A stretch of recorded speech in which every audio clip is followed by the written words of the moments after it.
What's up, y'all? Kofi Kingston here, and I would love to have a drink with Wrestling on the Rocks, depending on what that drink is, preferably non-alcoholic, you know? How's it going? I'm the Celtic Warrior, Sheamus. Soda. I would love to have a drink with Wrestling on the Rocks. Maple syrup.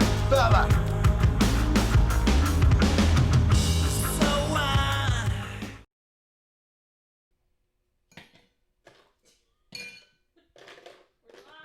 Let's get it. That is the sound of rocks because it is time for a drink. I need to chase my Wednesday night's worth of wrestling. I have to drink Wednesday nights away. Welcome to Wrestling on the Rocks, Thursday Night Chaser. I'm Marsh. You can find me at Ref Marsh. Clump, tell the people who you is. I'm Crybaby Clump. You can find me at Crybaby Clump on Twitter. I have no clue how to communicate there. Oh, yeah. That is speaking into a tin can for sure. We do have, yet again, at this point, it's not even a special guest. It's our resident guest. Yeah. Amanda, go ahead and tell the people who you are. Hey, guys. I'm glad to be here again for the first time. First episode. I'm Ms. Amanda Jane, and you can find me at Twitter and Instagram. Ms. Amanda Jane. Twitter and Instagram. Jane with a Y. Jayne. Yes. That's the tough bit. The British. That's the tough bit. Jyne, the British spelling. It's British? It's more refined. Oh. Yeah. Sort of like, oh, come on. Uh-oh. Super real. Producers off the side. British. Ugh. We just lost all of our page fans. Guys, it is holiday season, so today I am drinking. You might want to move the bottle, the green bottle. Oh. Today I am drinking, for the holiday, Jack Daniel's Winter Jack. It's a Tennessee cider. It is not nearly strong enough for me, which is why I usually have it just with a straw straight down the bottle. But producer says I got to take it easy tonight. I've had a rough week. Yeah, last week was fun. Yeah. Shout out to our friend Jack. Yeah. Shout out to Jack. Clump, what's in your glass? I have Starbucks coffee. And I have sparkling water from Target. Target sparkling? All right. Is it like Target brand? Yeah, it's a Target brand. The Crystal Geyser. It's like way cheap. It's not bad. Nice. Yeah, the Target brand has a good one. The Market Pantry one. They also have the Good and Gather, but they have maybe the flavors are kind of like hint water where they can be fantastic or they can make you so angry you want to murder people, like mint cucumber, which tastes like pickles. But sometimes that's not bad. But that is always bad. I knew Never do you want to pick my battle. Juice of any kind that turns out to be like pickle. Sparkling pickle juice. Sparkling pickles.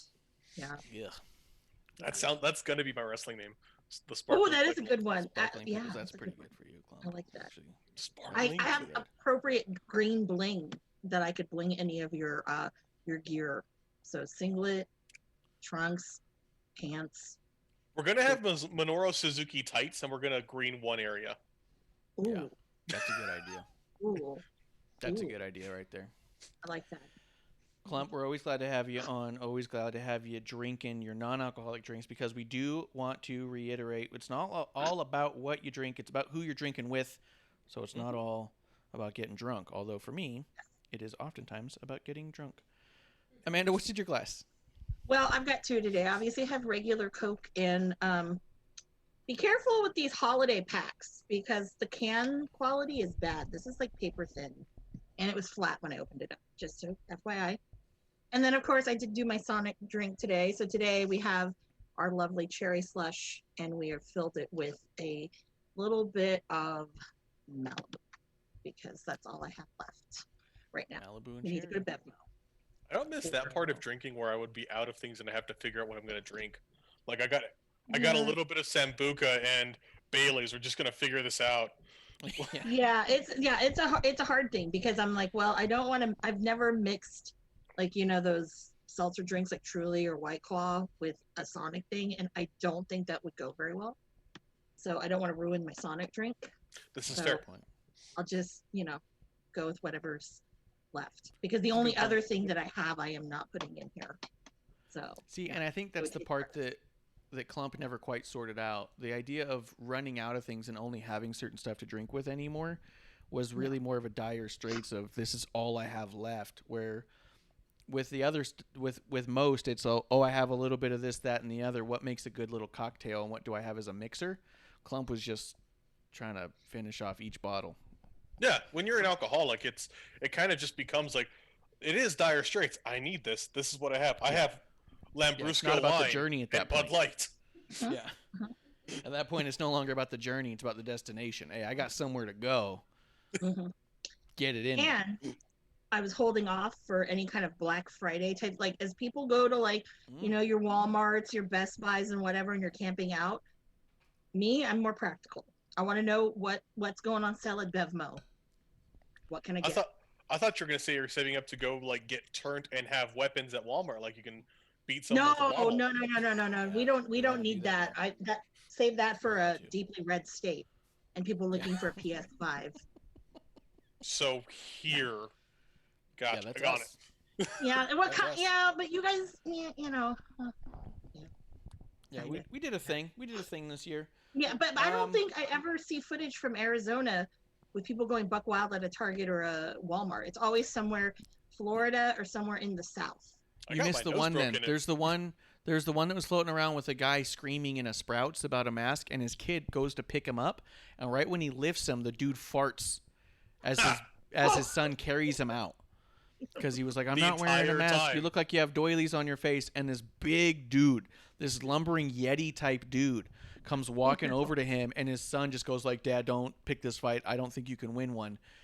And then the kid lifts up his dad, and right when he lifts him up, you just hear a good old... I'll have to look this up. I'm going to have to look this up. It's good, and it's out there, and it happened right here in our hometown. And I said, that's my guy. I wasn't on his side, but it turned me. He turned me onto his side. Have you seen him in person? This man? No. I mean, maybe. I mean... Well, if I ever did, look you're my hero. Yeah. So you're my hero, sir.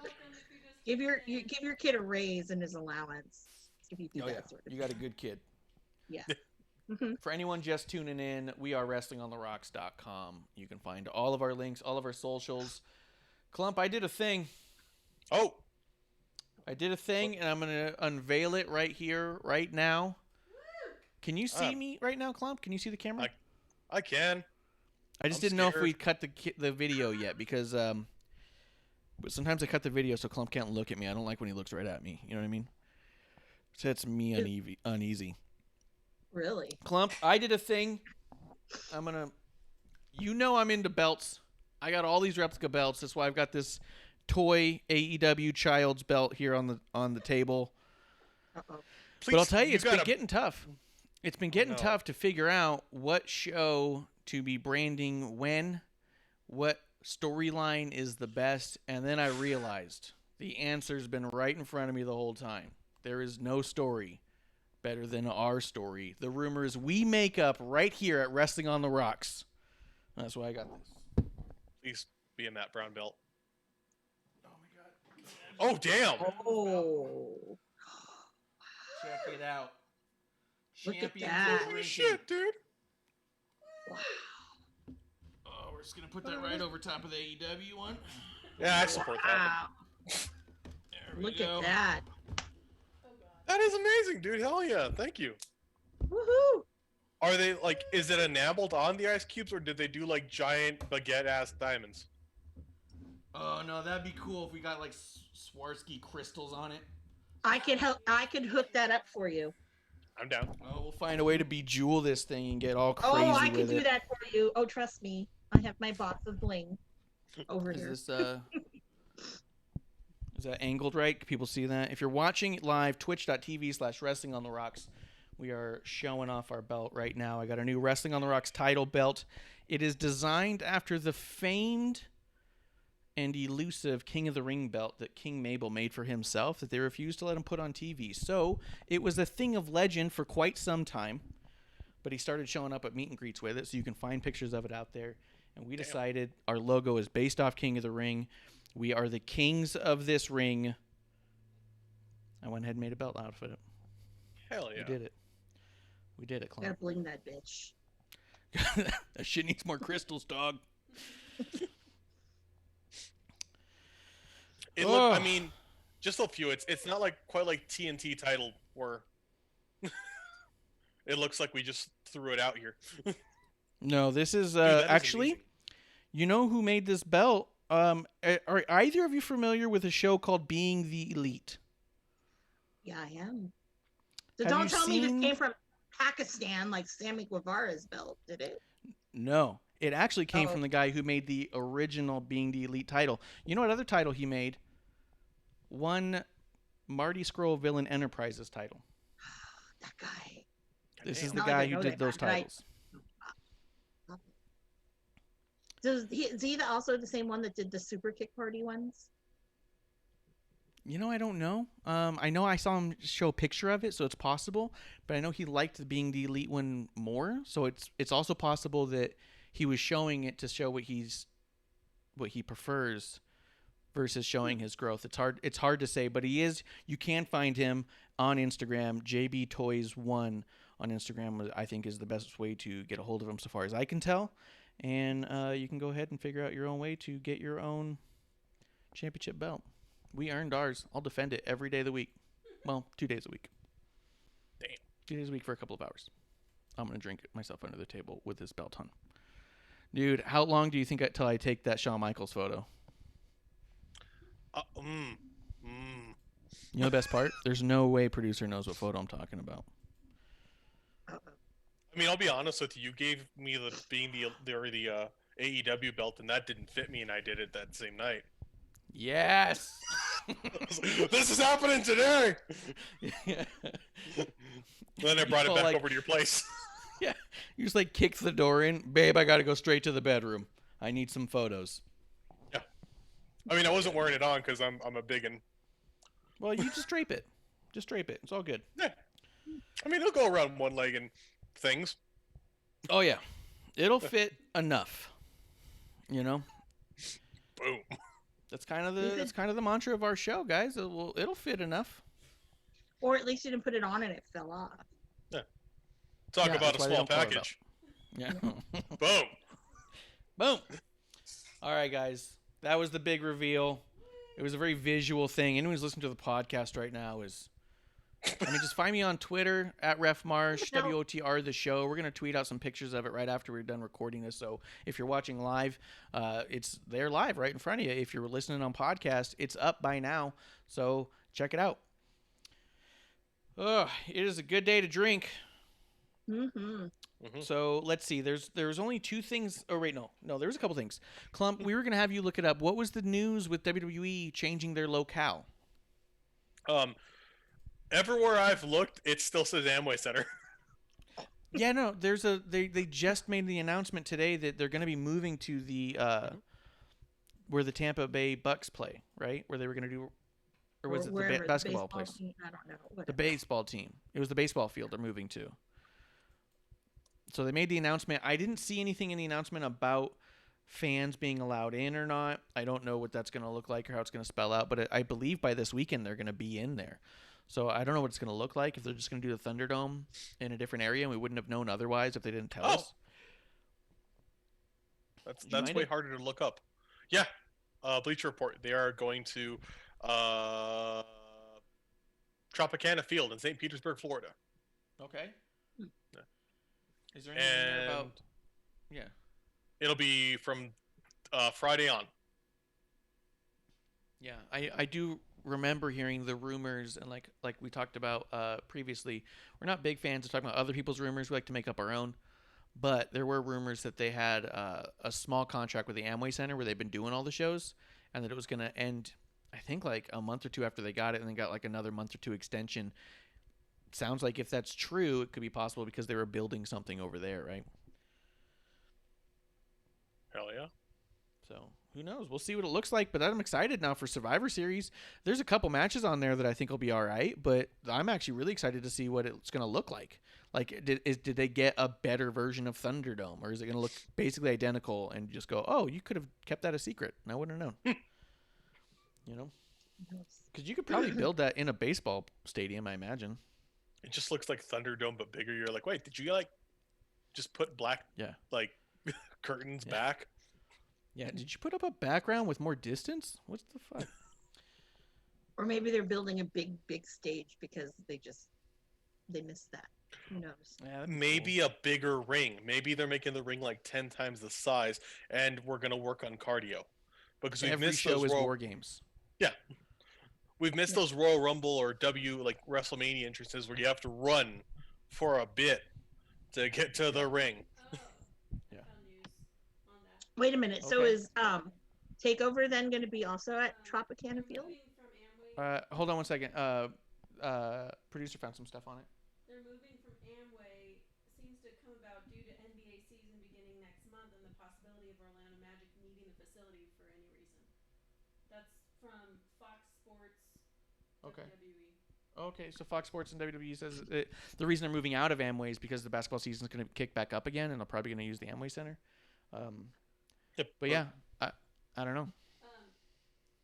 They're able to move their weekly operation to Tropicana Field for an undisclosed period of time.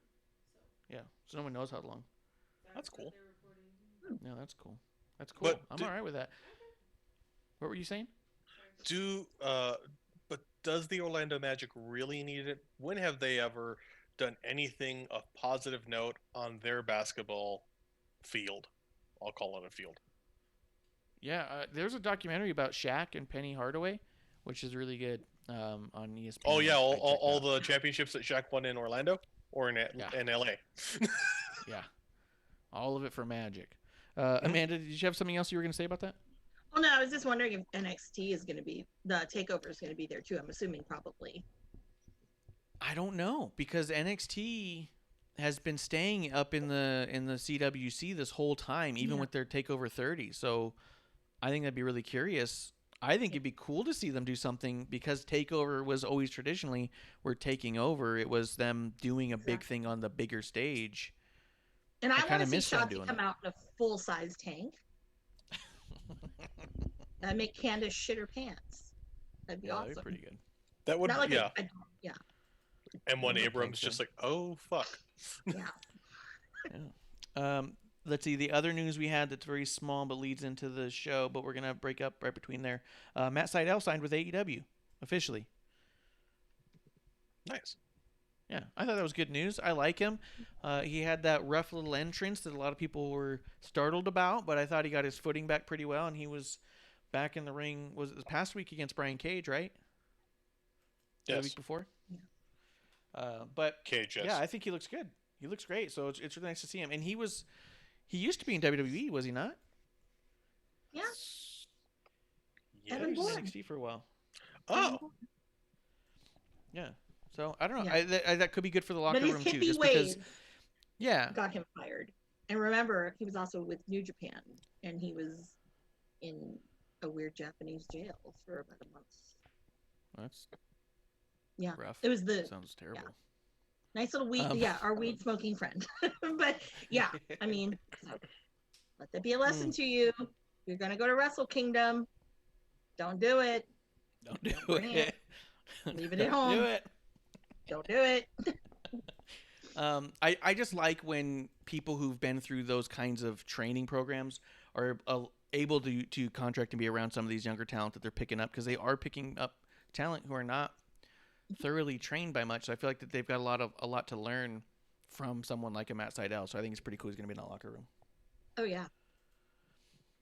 Let's see. The only other thing I had was something that Clump wanted to make sure he talked about because we talked about it a little bit on our Tuesday show with Zelina leaving and talked a little bit about the tweet she put out saying she supported unionization and then finding out she was let go. Clump was not on that episode and he wanted to share a little bit of insight from his background on just kind of how all this stuff's being presented. Clump? yeah. So I'm not going to jump into the debate over the topic itself. I think we all have opinions, and I think they're all valid.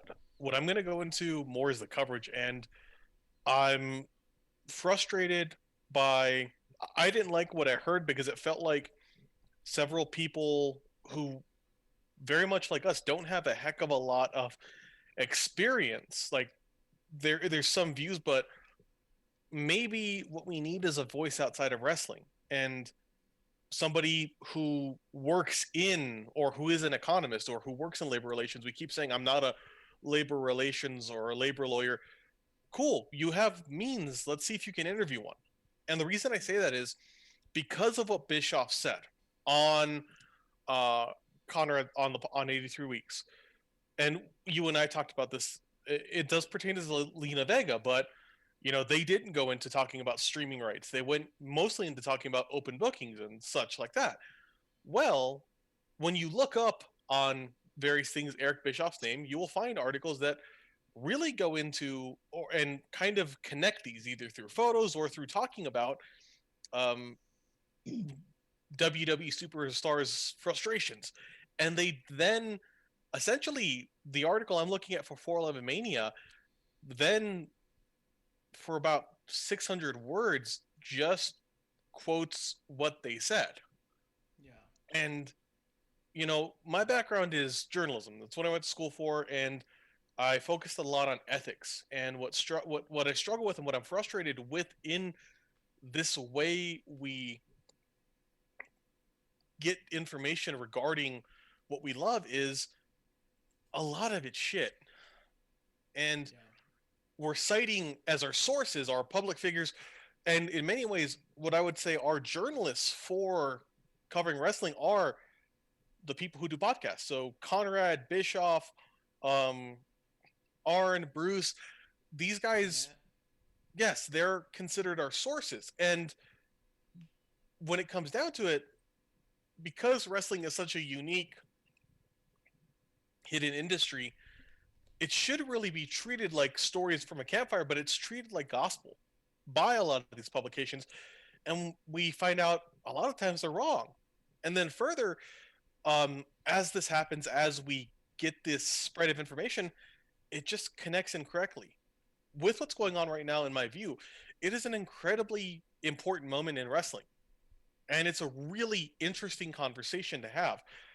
I truly feel what I would love to see would be somebody who's got a wrestling podcast, is a writer, actually start talking and do interviews, or have a podcast where they interview a labor economist, or somebody who is a lawyer regarding this, or somebody who is a law professor regarding and go regarding these laws that we're citing here, because I think that would be fantastic. I think that would lend way more to what we got there, which, Bischoff doesn't have, him and Conrad both did a lot to kind of step themselves back, but then, and I think this is my big, point of frustration, when you are a public figure, and they need to be aware of the context that they are effectively sources of information, whether they like it or not, they need to be cautious. And in this industry, and I know that, at large, but when so many people, somebody interviews with Conrad and says something, and it's put on 20 channels, that speaks to the kind of poor quality of a lot of our coverage, but also to me that speaks to, you have some responsibility, and maybe be cautious or talk about it, or position people to other things. And part of what, to Bischoff and Conrad talking, really did upset me was they did make it political. And I'm not going to go into it. He mentioned there's a political aspect to it. He mentioned specifically things that are unfounded regarding a future administration and regarding a senator from Connecticut who had a contentious Senate campaign against Linda McMahon 10 years ago, and who has signed a labor relations bill pertaining to, or sponsored labor relations bill pertaining to trade craftsmen. And he cited both of them and said, and kind of stoked fears. And that, again, to responsibility. That, in my world and kind of where I've worked, that is something you have to be very cautious about. Something that if you're a public figure, if you are a source of information, you're stepping outside of our fun little world of wrestling. And that's not great. And that really kind of sparked me into looking at this and learning more. Yeah, I mean, I don't feel that I felt fear from it, but I see what you're saying. But he definitely talked about how there's a political aspect to the presentation that we've been getting as well. You know what I mean? Kind of like you said, with how we're being presented stuff to begin with, how the conversation even began was because of somebody with a political motive. And so I think he was even just trying to talk about how this thing is so much more deep rooted and difficult to dissect than we're getting in these little tweets and these little aggressive, it has to be this way, it has to be that. There's a political aspect to it. There's a labor law aspect to it. There's a wrestling industry aspect to it. There's a WWE as its own standalone company aspect to it. There's the residuals aspect to it. And what I thought was interesting about his take was at least he was talking about it from his own perspective, and also from the perspective of it's not as simple as if there's a union, then everyone is fine all the time. That there's a lot to this. It's deep. Producer, something you want to say? And labor history is political. I study labor history, and essentially I say it's political science, but the two do mix. So he's not wrong in mentioning the fact, the politics behind it, because it is interwoven. Yeah. So you can't not talk about politics when you do talk about these labor movements and these unions. There's a huge political aspect to it. Yeah, very little unions came about without any influence. You know what I mean? I don't know if there's ever been a union that just kind of was a group of people who said, let's all just, protect this one group of people. And everyone just went, okay, it sounds good. They've all had to fight to get where they were, and politics were involved in that. I just think it was fascinating because most of what we're seeing is, like you said, oversimplified, really slighted or slanted towards a very specific view one way or the other. And this is a complex thing, man. This is super complex.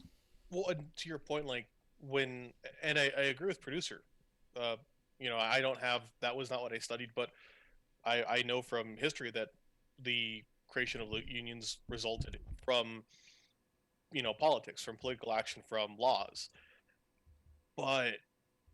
And to your point, when we're hearing kind of an oversimplification, that's what I'm saying in terms of, if you're a source, stating some of the things that were said there, that was kind of perpetuating that oversimplification. I appreciate the perspective. I do think it's neat, but parts of that, when he brought in talking about specific political elements that we don't have a bearing on their presentation, that's what frustrated me. And then also that in terms of coverage, when you look this up, I mean, it's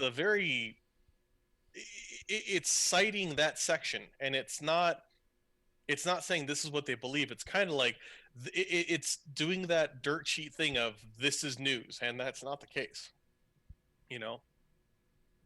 So there's a lot here. I'm I wish that we had better reporting in wrestling, because it is such a fascinating world.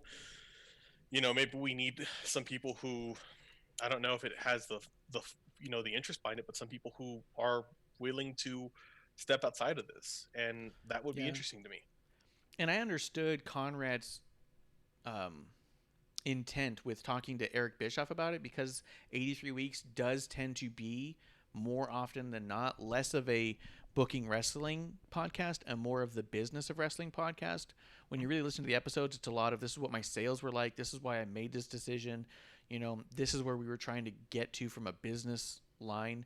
Where when you listen to like Bruce's podcast, it's here's funny stories about me fucking around with wrestlers and why we thought this was a good idea at the time, but not like big business impact. And even then, Bischoff will straight up tell you guys contracts. Oh, that's not like it's hysterical. I love when they were doing the Dennis Rodman one where he goes, "Oh, it wasn't that much. It was this much." And you're like, "What?" Like he's just like, "Okay, NDA." Yeah, okay.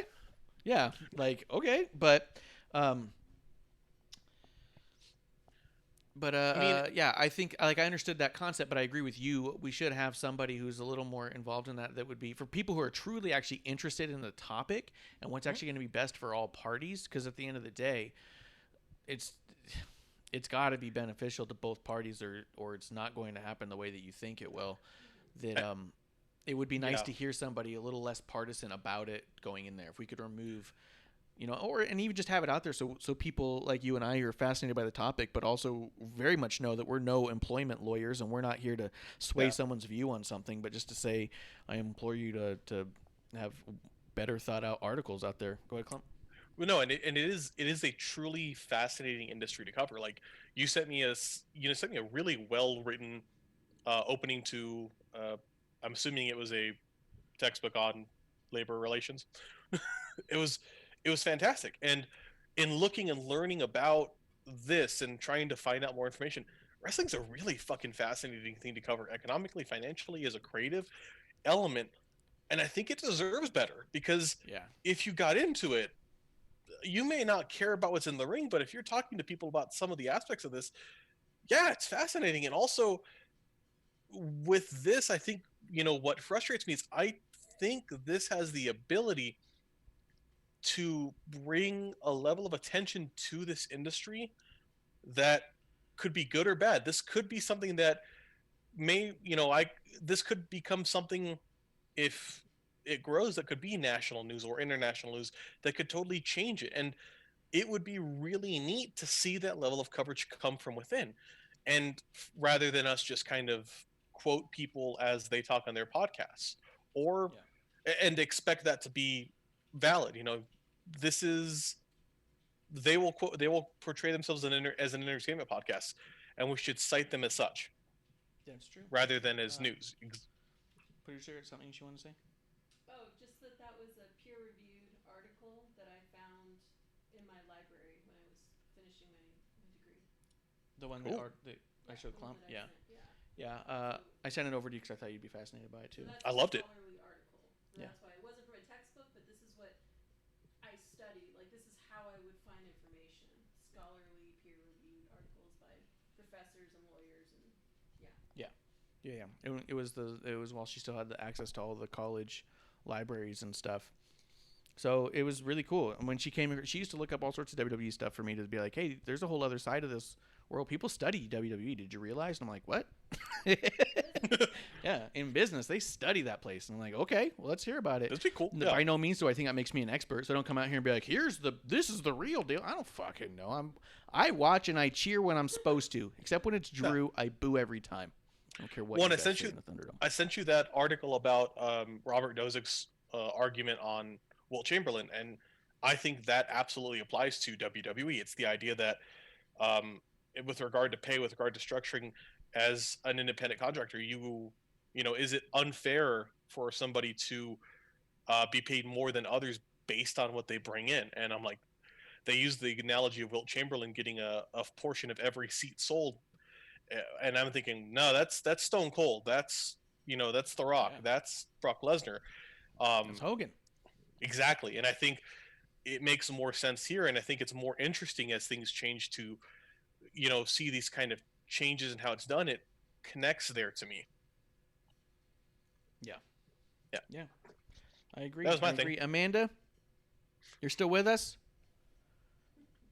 I'm here. I was reading something, but so She's just like, because- unrelated. It was a No, Hardy no, Boys no, it's book. totally Like- related. Actually, no, it's actually totally related because my question is, it's like, what exactly? Because I don't think that, or if it's been addressed somewhere, maybe I don't see it. But as someone who I'm seeing all the, the buzz, with all these dirt sheets and whatnot, but what exactly does like people like a Zelina Vega and a person, I'm not going to say their name, like why do they want unionization? Is it because they want all of that, the medical benefits? They want someone to have their back when they're signing some of these contracts? I mean, what's in it for them? Like, why do they? Has that ever been discussed? I mean, it's all, oh yeah, we want to be union, and everyone's like, oh yeah, but why? Yeah. It has a long history in wrestling.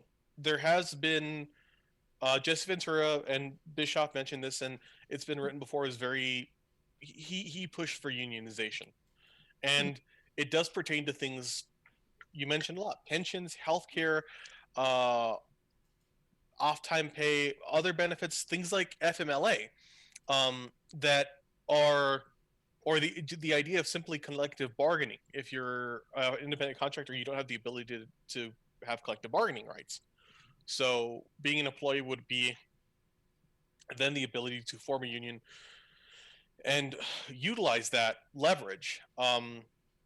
With regard to what people are pushing for, right now is it does vary, and in a lot of cases, I think we're gonna need to watch to see what these people discuss in interviews, because Zelina announced it was released and talked about it some, but it seems very broad. Um, Yeah. if I'm honest, and I think it's a great conversation. I think it's an interesting thing to discuss. I ultimately also don't know if it's functionally possible to unionize. I think there are middle grounds to have, but I think there's a lot of, if I'm honest, it's frustration and anger with the situation, and Oh there's yeah, lots it's a of very layers. complex thing, and like I Yeah, said, it's really complex, and we can't sway your vote, as it were, or give yeah. you that that ultra insider information or our passionate fiery speech about how somebody's evil or someone else is wicked or someone's a bitch. We don't have that for you. All we have is compassion for these people who are involved in the situation, and we want the best for the people that we like the most, and we want the worst for the people we don't like very much. That's just how we are. So if you're a heel, I don't care how it turns out. It's just very Kidding. interesting because, I mean, I get that. And I mean, but also there's that side of it with me as the consumer when I see WWE, and this is probably one of the other things that I have the great disdain for them, is that, okay, they're independent contractors. Well, So but it I don't, applies to everyone too, unfortunately. yeah, yeah. Yeah, And they're so independent I contractors get in it. AEW as well, and MLW Yeah, and ROH. they're everywhere. ROH, well, ROH, yes, and yeah, They did technically lock down contracts. well, yes, some they did, yes. But for the most part, a lot of them are independent. But um, it's weird to me because I know, like, yeah, you're also a lot of these cases, like with WWE in particular, they're trademarking a name. But if I'm like an independent contractor and say I'm like, I don't know, um, I come in as the name, I don't know, Sparkling Pickles. Okay, I'm gonna trademark that, by the way. Ooh, it's a good name. I think I'm gonna beach to it. I'm gonna look it up, see how I can just. Damn it! I want to be Sorry, it was a great name, a great idea. I'm gonna piggyback. Call me the big bad You're Vince gonna pickleback. 2.0. The Pickleback. Dill Slam. But if I were to have that name and I go to WWE and they sign me and they're like, oh, that's a great name, and they take my name and they copyright it, Mm-hmm. you know, I mean, they basically, it's like you're owning me. So, but I'm not an employee of yours. Like, It why, like, I don't get it. Like, why would why take my name? I mean, it's my livelihood, yes, because if I become this big entity and cash cow for you, yeah, I get that. But 9 times out of 10, most people aren't going to be that.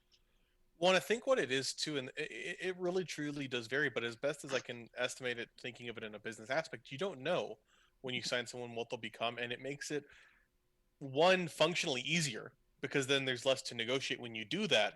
And this is not knocking anyone. This is just like if you're a company, if you buy a product, you buy the naming rights with it. If you're and with WWE, the commodity and means to production are unique in that they are living, breathing persons, and so buying parts of that commodity, much like you might buy the rights to a mine, if you're making something, you own that. You don't want somebody who owned it prior fishing on it because now you own the land. And that's kind of it's not negative, it's just the nature of it. And it's also kind of weird and frustrating because the world around it is very new, and I think that will be a part of this will be very interesting to discuss. Yeah, it's pretty neat just because also most companies have commodities. Their commodity in WWE happens to be personas and Mm-hmm. likenesses. So it complicates the issue for sure. Producer, something you want to say? Oh, just goes back to how complicated copyright and contract Yeah. law. I mean, it's just Yeah. it's complicated because the person that designed the Nike swoosh Yeah. didn't copyright it properly and sold it for, I don't know, a few $100s Yeah. and didn't make the millions, billions that they could have because they didn't Mm-hmm. follow the proper. Yeah. They didn't do their due diligence. When I was trying to copyright Wrestling on the Rocks in our logo initially, I accidentally copyrighted a chemical compound under the name of Wrestling on the Rocks. So should we ever come out with our own chemical compound, guys, we're covered. But it turns out I had to copyright again because you can't only have a chemical compound copyright and a logo. Like, you need more than that if you're going to do more than that. But that's just an example of someone who did the work. Yeah. And the company was the only one that benefited because that person didn't. Yeah, and on the flip side, if you notice Randy Orton in the video games, some of the video games don't have his tattoos in there properly. It's all weird and garbled and stuff. And it's because the tattoo artist, before putting it on Randy, copyrighted the art. So they would have to pay him to put it in the video game and give him royalties on each game. Yeah. So because of that, it was removed. If you look at all of the Braun Strowman toys and video games there too, he's got a Superman logo tattooed on his arm. It's missing. It's just a gap in the video game and in the toy in a diamond shape because that's a copyrighted logo. So that's all to say there's a lot of weirdness in this whole conversation. I don't think is as simple as yes or no. You know what I mean? I think there's a reason why they haven't had an answer for 50 fucking years on it. Yeah. You know? One, a last kind of fun point to what you threw out there. Marvel, at its worst, made a significant portion of its income outside of printing comics through the naming rights to Hulk Hogan, because they had, anytime anyone said that Hulk Hogan, they were getting some money. Yep. It was all those old Hogan things said, care of WWF and Marvel. You're like, okay. Yeah. Yeah, it's just weird stuff, man, and it's very interesting, and I don't know.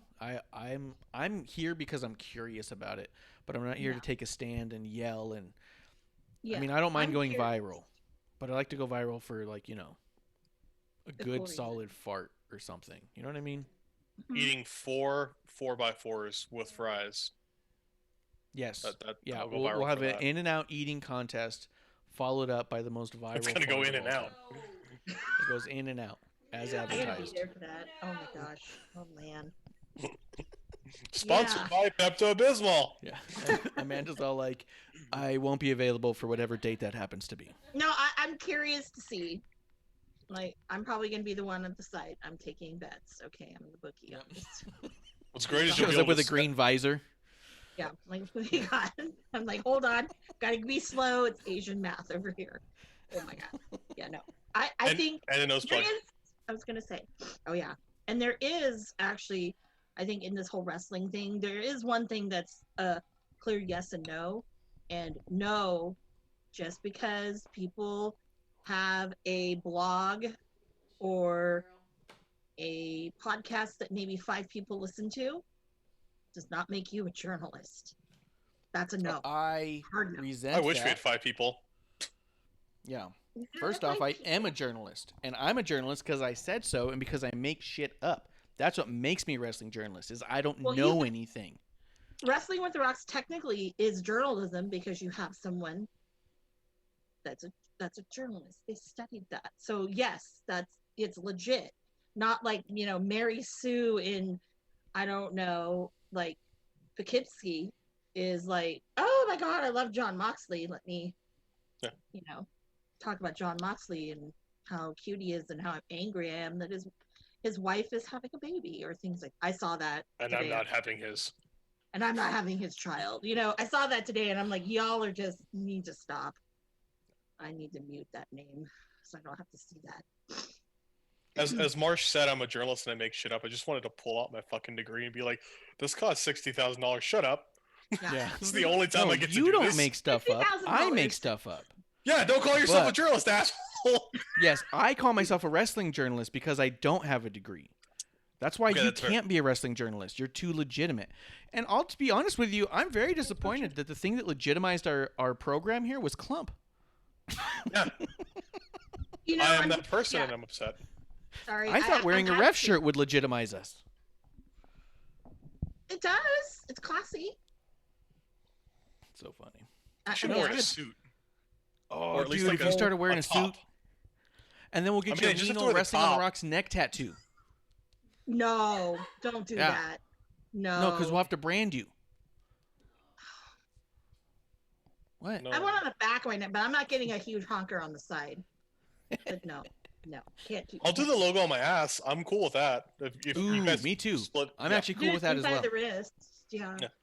Yeah. Or it Do could a- go.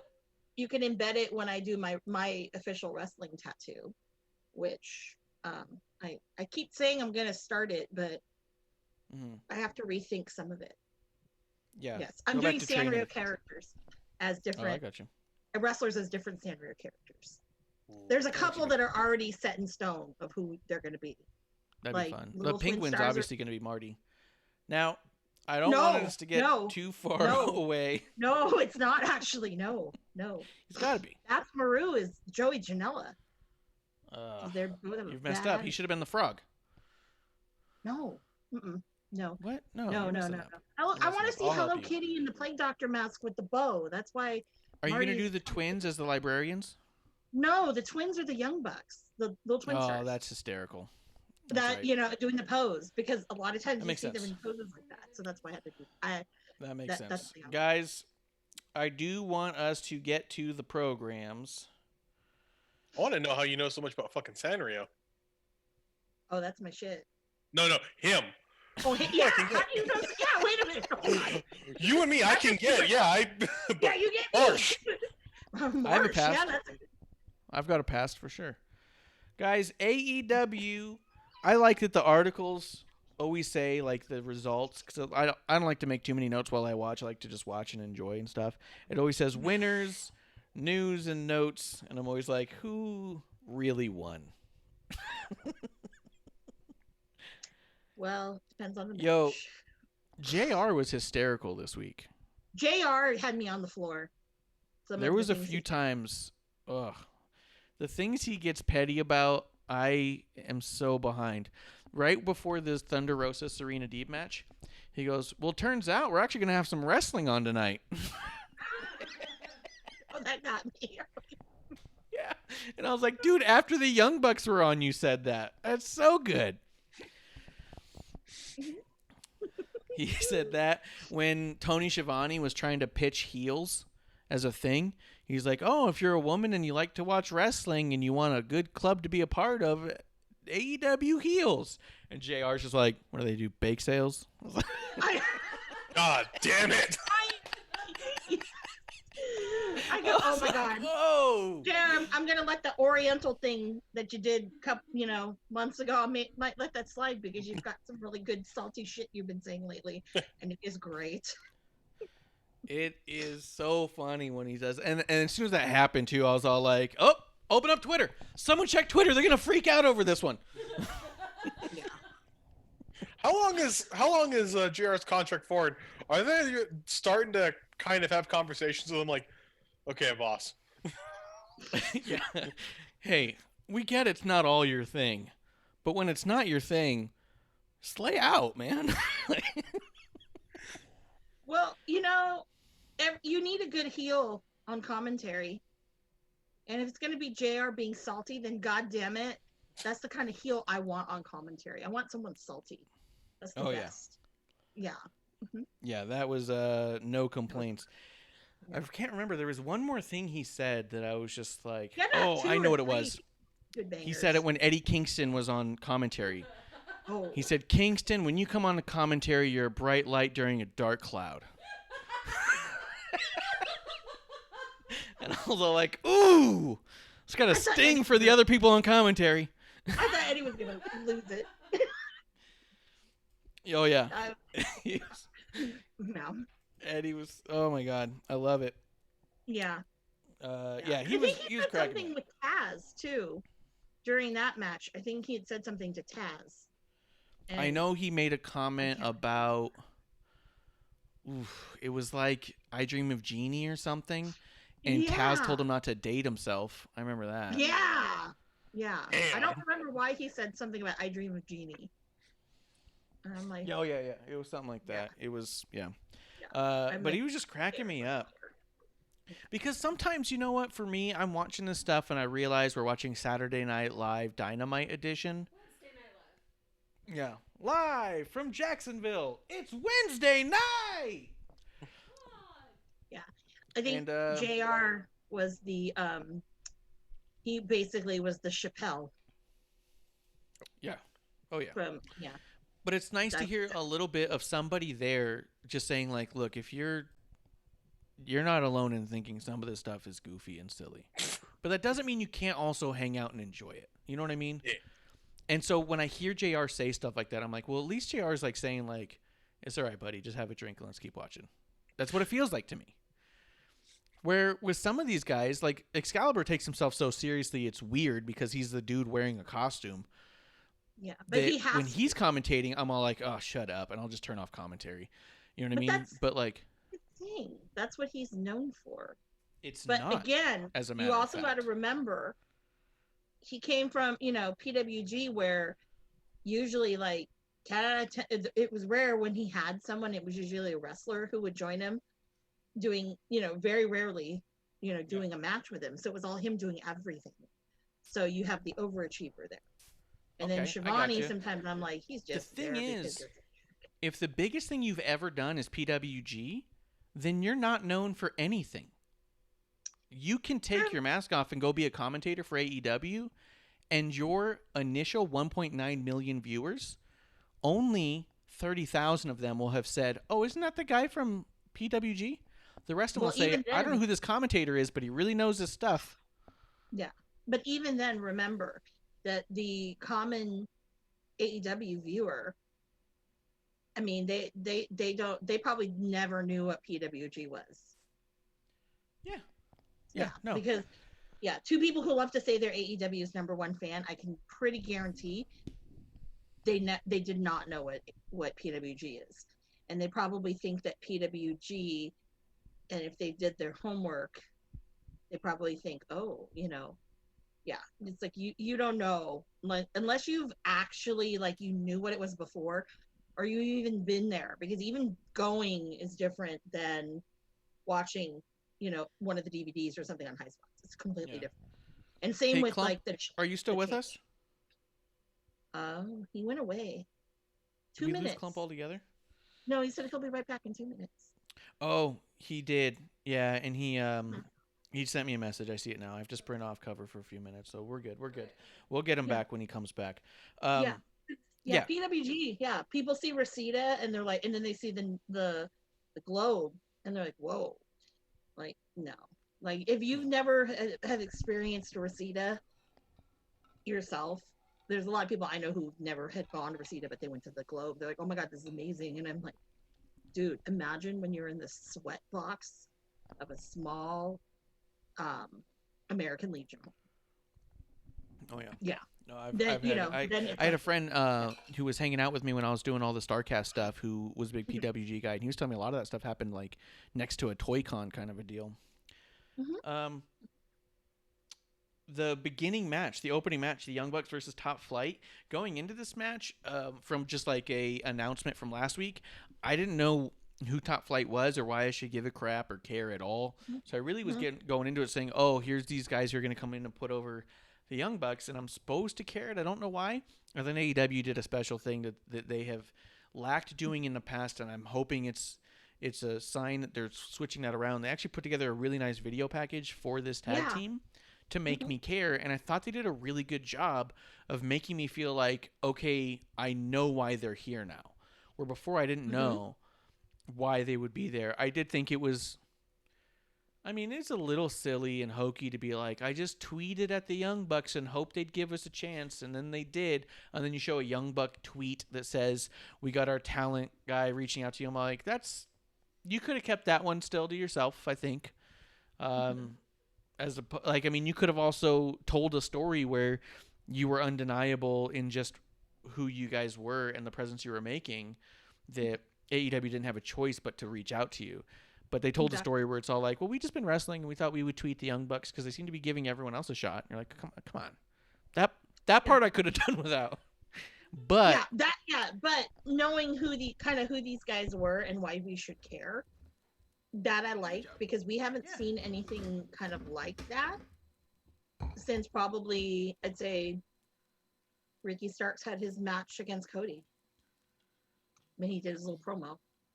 That, and they did a little one with Thunder Rosa when she first was showing up. A little video. Yeah. Oh yeah, they did. But so, I think they're starting to get the hang of that a little bit, and I really like it. Because if you are going to give these indie talents the spotlight a little bit, it's really nice that we're not coming in cold on all of them anymore. Because we really were. Like, why was I supposed to care about Warhorse? I still don't know why. Because they never talked about him before or since. But I'm supposed to pretend it's a huge deal. And no disrespect to the guy. You know, whatever. I'm sure that he's a great dude to hang out with, and I'm sure locally he's huge, and it's just not something that was presented to me. I just saw him. He came out, did a thing, and left. It's like, okay, well, that was a flash in the pan, right? So I really like that this made it seem more significant. With that in mind, this Young Buck match versus Top Flight, to me, personally, is not the style match that I like very much. It was really spot heavy. A lot of I can do this move, I can do this move. A lot of cooperation, but, however, the Top Flight looked great in this. They were super smooth. They were everywhere they needed to be. They got there naturally, which I don't see a lot in AEW. People going to places they need to be because they have to be there. These guys got there naturally most of the time. There was a few awkward bits here and there, but I also think that they wanted to get everything in. They're showcasing, and I felt like this did come off like a nice showcase for that talent themselves. And I was really impressed. Also finding out how young they were, how smooth they were in the ring, how well they executed, and how they were on point and landed everything. No complaints on that at all. Yep. Amanda, what do you think of Top Flight? You know, I was actually really impressed. And again, I'm like, wow, okay, we're going back into the spot heavy tag team things, which made me at first question, maybe this shouldn't be on Dynamite. It should be more on Dark. But then again, at the end of the match, I'm like, okay, now I understand why. And I think it's great that they are giving people opportunity. And it's great that the people who they are giving opportunity with, they actually are showing and proving that they deserved that opportunity. Yeah. Because I'm waiting for the day that they bring someone and whoever they bring in shits the bed. I'm waiting for that. Because then it basically it's making the whole thing look a little bit more humble and maybe we should get a little bit more research on blah, blah, blah, or whatever. Yeah. Well, I feel like there was a few indie talents they had that really shit the bed in my eyes, but other people liked them, so it's hard to say. You don't know who's going to connect with who and when, which is why, again, I lean on the idea that the video package they put together first, I think helped me care about them more. But those ones who shit the bed, they weren't on Dynamite, though. Yeah, no, they were. There was people on Dynamite who definitely I felt shit to the bed during the TNT tournament stuff, or really? the Open Challenge. Yeah, there was a few people who came through. I was like, you got no business on this TV. Come back in a couple years. Really? Yeah. I can think of ones on Dark, but not on Dynamite. But speaking of shit in the bed, I'm back. Clump made it back. Woohoo! Guys kept saying I had to make the joke. Okay. If it smells like Clump, it must be us. Clump, did you get a chance to check out Young Bucks or Top Flight, that match, or any of the spots in it? I don't know if you got a chance to catch up on it. I didn't get to see that, but I'm hearing what you guys listened to. Sounds pretty like they did. Top Flight sounded pretty awesome. Yeah, I would say that because you do at the heart of it, with as annoyed as you've been with a lot of the stuff that's gone through here, I think at the heart of it, you're still an elite fan. You still like the Young Bucks. You still enjoy Kenny and Paige and all of them. And I think that there's nothing wrong with any of that, even if you are upset with the presentation. This is one where I think that you, as a Young Buck fan, I think you would really enjoy this match and the setup for it. And I think you'd have a lot of fun with Top Flight. So I think that if you do get the chance to watch one thing on this program, to be honest, and nothing else, I would say just watch the beginning and watch through that match. There's a lot of other stuff that kind of came and went, but I think that from you, I think you'd enjoy that the most of all the things on. Okay. Although Serena D versus Thunder Rosa was fantastic. Oh yeah. It's also not going to be a surprise to you, where I think Top Flight might surprise you. Yeah. Right on. Let me see other stuff. Okay, the Inner Circle going to Vegas. This was like 3 segments long, 4 segments. Too many. This was a literal parody of the Hangover movie. Yeah. And then they even put out a gag joke online. They had Jake Hager do it, of all fucking people, because he's known for his fucking incredible comedic timing. Put out an image of Elvis Presley joining All Elite. And I was like, fucking blocked. Click. Next. Mute. Like, this was the most heavily scripted bad comedy that they've put out yet. They keep topping themselves with more and more heavily scripted comedy by people who aren't comedians, people who aren't comedy writers, just people who think they have comedic timing. It's one thing to be given a script and be able to deliver. It's another thing to be told, now you have to write a script and then deliver. And I feel like that's what they've fallen into, is they have people who can deliver a script. They are comedic actors. That doesn't make them comedic or comedians or comic writers. Those are all very different fields. Having been involved in that industry some, it's very frustrating to see someone think they can just do it all, because they think they can just do it all because their ego is bigger than their fucking ability. And that's what I feel like we have here with the Inner Circle going to Vegas. It was garbage TV. Bad comedy. Shitty Saturday Night Live. Did you guys enjoy it? If you liked it, I'd like to know about it. I feel like that's a trap. It's a trap. Got like my hand over like a big red button. Tell me what you think. Tell me what you think. I have your family off site. Yeah. I've said it before in a past episode 1. I judge comedy different than I judge my wrestling. And when you put on a comedy segment with absolutely no wrestling involved whatsoever, I'm watching it through different eyes now. R-Truth doing comedy in the ring as a wrestler with a championship, that's a different filter than here's a comedy skit we're going to do and we're making a parody of Hangover with some jokes about wrestling. Not the same thing. You're on a different. You're trying to produce a different show. Buckle up. Yeah, buckle the fuck up, because I'm not having. And I thought the musical was a low. This was an even lower low than the musical. But I have to rank them. Yeah, I can't argue that. I didn't understand the shirtless guy that was like, I don't know, were you trying to make fun of Jericho? The shirtless drunk guy? Okay, because I did not understand that part. I was like, what the fuck is this guy? I did think it was very, very funny and clear. The only thing I think I got out of it, to be quite honest, is they're going to be building the feud of Guevara and MJF. Because obviously Sammy's a jealous monkey. You know, I get that. Okay. You know, so other than that, that's, you know, there was no point. All I know is it just showed that, you know, it was very false Vegas, because Vegas I don't think is really like that right now. And I have friends of mine that are from Vegas that I was talking. I'm like, they don't, the mask thing. They go, no. They go, yeah, there's a disregard of the mask, but you don't see it like that, like if you're at a table or whatever. So obviously it was way beyond scripted. But I also didn't like I never watched Shivani's post, whatever, but he had the gal that produced the segment and she was so excited about it. And I'm like, I don't know who you are, bitch, but that was just not funny. It wasn't good. Like you said, it was pointless more than anything. It was self-indulgent. Yeah. So much of what Jericho's doing right now is self-indulgent. It's please love me. He's begging for love, and it's embarrassing to watch. It's like, you have a cruise after you. Okay, that's fine. I don't love you because you're. This is trying way too hard. I mean, you're making a tag team that I think is very, very talented, and you're making them look like idiots.